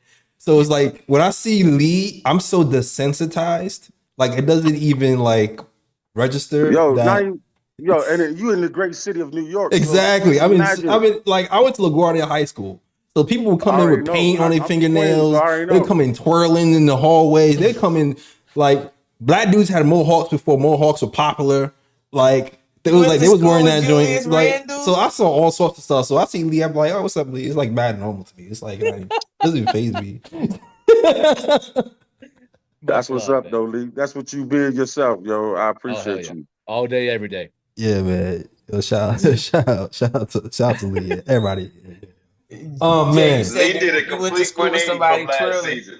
I said you went to school with Randall. Oh, did I go to school with Randall? You said you went to school with people twirling. Oh, You so know, you know that Oh was man, why you doing twirling, that to my man twirling. JR? Yeah, Yo, damn, I didn't expect a devil. Randall shot at the end of the episode. yeah, you know what I'm saying? Tasmanian Yo, devil. man, yo, like he gave the twirling up like about 3 seasons ago, yo. I didn't Nah, say that baby's still I didn't say twirling. spinning. I said twirling. That, but whatever. Okay. I'm just messing with. I wish Shout that out to the man the best queen. of luck on whatever team he is on. Yo, can I say one thing? If it wasn't for Julius Randle, we would not be in this position right now. Real talk. That's a Nah, fact. I respect him for Agreed. coming. But we both took a Feel chance love to for each it. other. You know. Yeah, Facts. man. Man, you know what's so messed Oh up? man. But yo, I was on my way to New York. I had set some tickets because I had to take care of some business in New York. So I came there. I'm like I'm about to be on my way. It's like the week before I'm about to go. So I'm thinking about I'm going to the NBA store. I'm gonna get me a Julius Randle jersey. I'm doing all this, and they traded him like Oh, days before. You know how upset I was. I was beyond upset, but it is what it is. I'm past that now because it is what it is. It's Yeah. Could have it's a been business. worse. You could have got it, and they traded him 2 days after you got it. Well, I would have. I swear beyond. I feel On my you on that. parents. On my parents. All my parents. My father, my stepfather, my mother. You know what I'm saying? All them people that made me. So I would have went up to Leon Rose. I would have found him, and I would have kicked him square off in his. Like, And how dare you do that to me right then and there? we be But, doing this Zoom call from Rikers right now. What? Exactly. I'd have been on video. I'd have been on video chat from Rikers. Like, yo, You know, it is what it is, though. I'm dead, bro. They got Wi-Fi I there. swear, It's cool. Lee, if you ever get a chance, I'm not Lee, but Jay and Lee, and as well as Ebony, if you ever get the chance to catch me on Blowing Tears, you'll see for it to tell you, I'm pretty much the same type of person I am right now. I Love believe that. you. I believe you. I need to join you over there, bro. Yeah. Yeah, come Yeah, through. Watch it. Uncle Freezy's been asking for Lee. He's been asking for Lee. Oh, word. Yeah, Let's I think do it, he man. would love to debate with you. Let's do it. Oh man. I'm in. All right. Yep. Final thoughts for me. You know what it is? Like, of course, like I like to have measured type of thoughts. I don't like to make a lot of emotional decisions. Like even sometimes when something emotional happens, I like to sit with it. I like to sit with it before I make a decision to make sure I'm just not doing it because I feel a weight in the moment. I feel like the one time I did make an emotional take or something, I regretted like a day or two later. Happens to the best of us. Yeah, I regretted a day too later. I was like, this is why I usually sit with my. So y'all see me on here. I usually don't make crazy emotional takes, but for me, like I said, I want to see Thibs run out this season.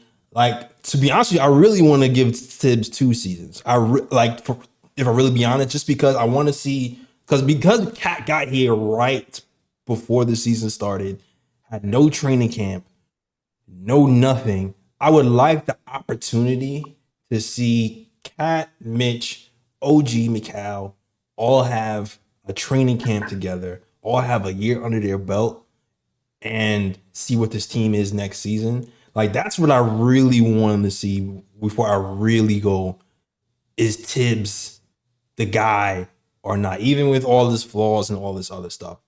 Especially because for me, I came into the situation very extremely skeptical about the defense from the rip.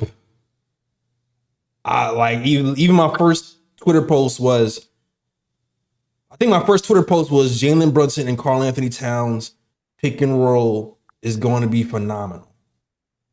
But defensively, I'm not sure it can hold up. I think that was my reaction on Twitter when it trade first happened. And so now that I'm looking at the defense and where we rank defensively, I'm not sure somebody has to mute something.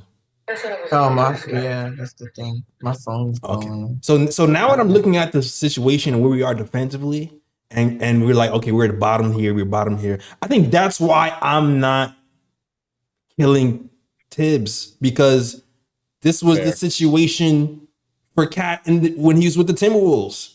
This is the situation for Cat before they traded for Gobert.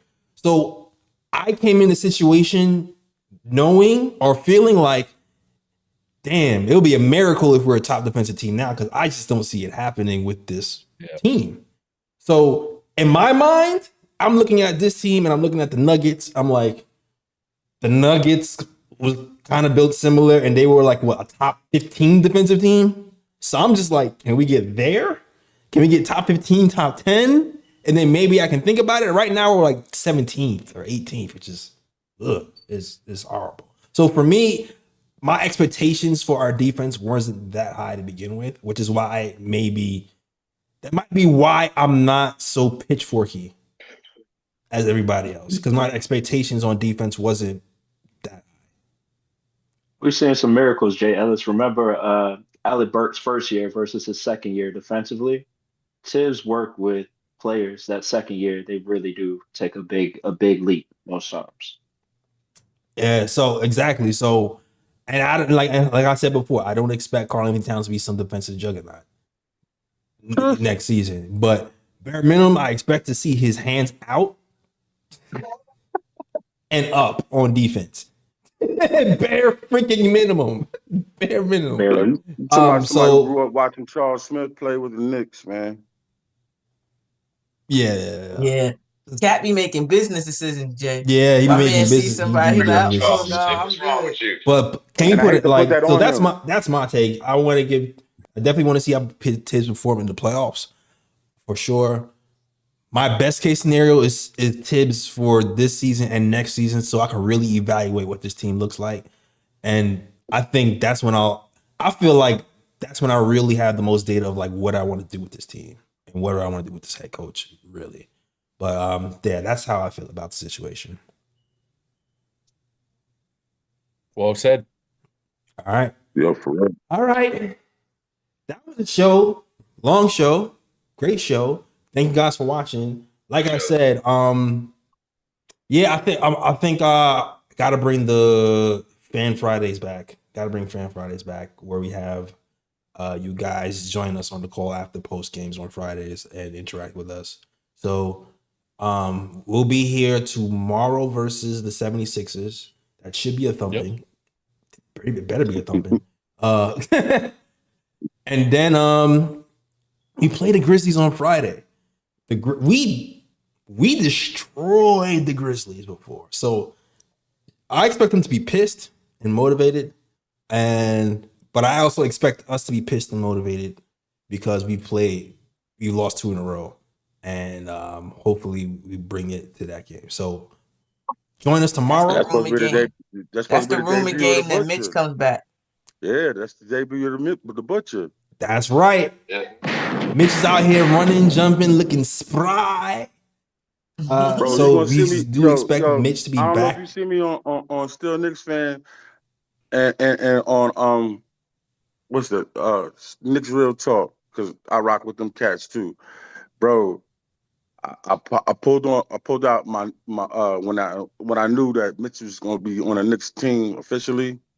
I pulled out my Mitchell Robinson jersey with the Butcher on the back, and I promise you, yo, y'all see, y'all think I'm playing, man. I believe in this kid, yo. Real Yeah. talk, man. I'm also going to tell Evan you Corey guys gonna be that Mitch is spinning the not block. going to be top Mitch game 1. Give that man 10 games, please. Right. No. Please Good give that man point. 10 games. I'm gonna give him more than If we 10 can games. get Mitch, if we can get Mitch come playoff time, if we can get the Fact. Mitch that got hurt come playoff time, that changes a whole lot for our team. That rate That's a fact. significant. That's what I'm Man, looking forward to. we get that Mitch that we had in the beginning of the season, the last season. Yo, it's a wrap, yo, for Yeah. everybody. The league gonna be on total notice. Yeah, I feel you. So hopefully we get that.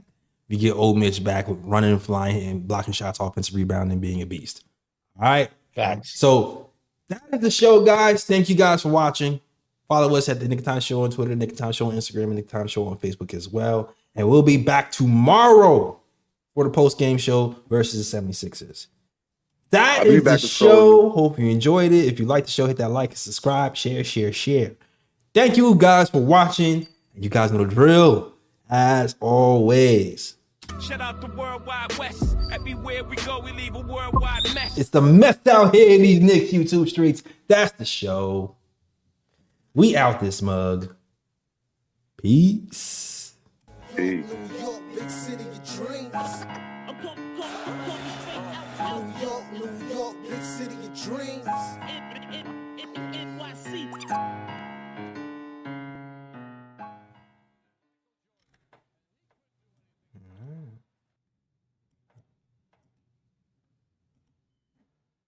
Woo.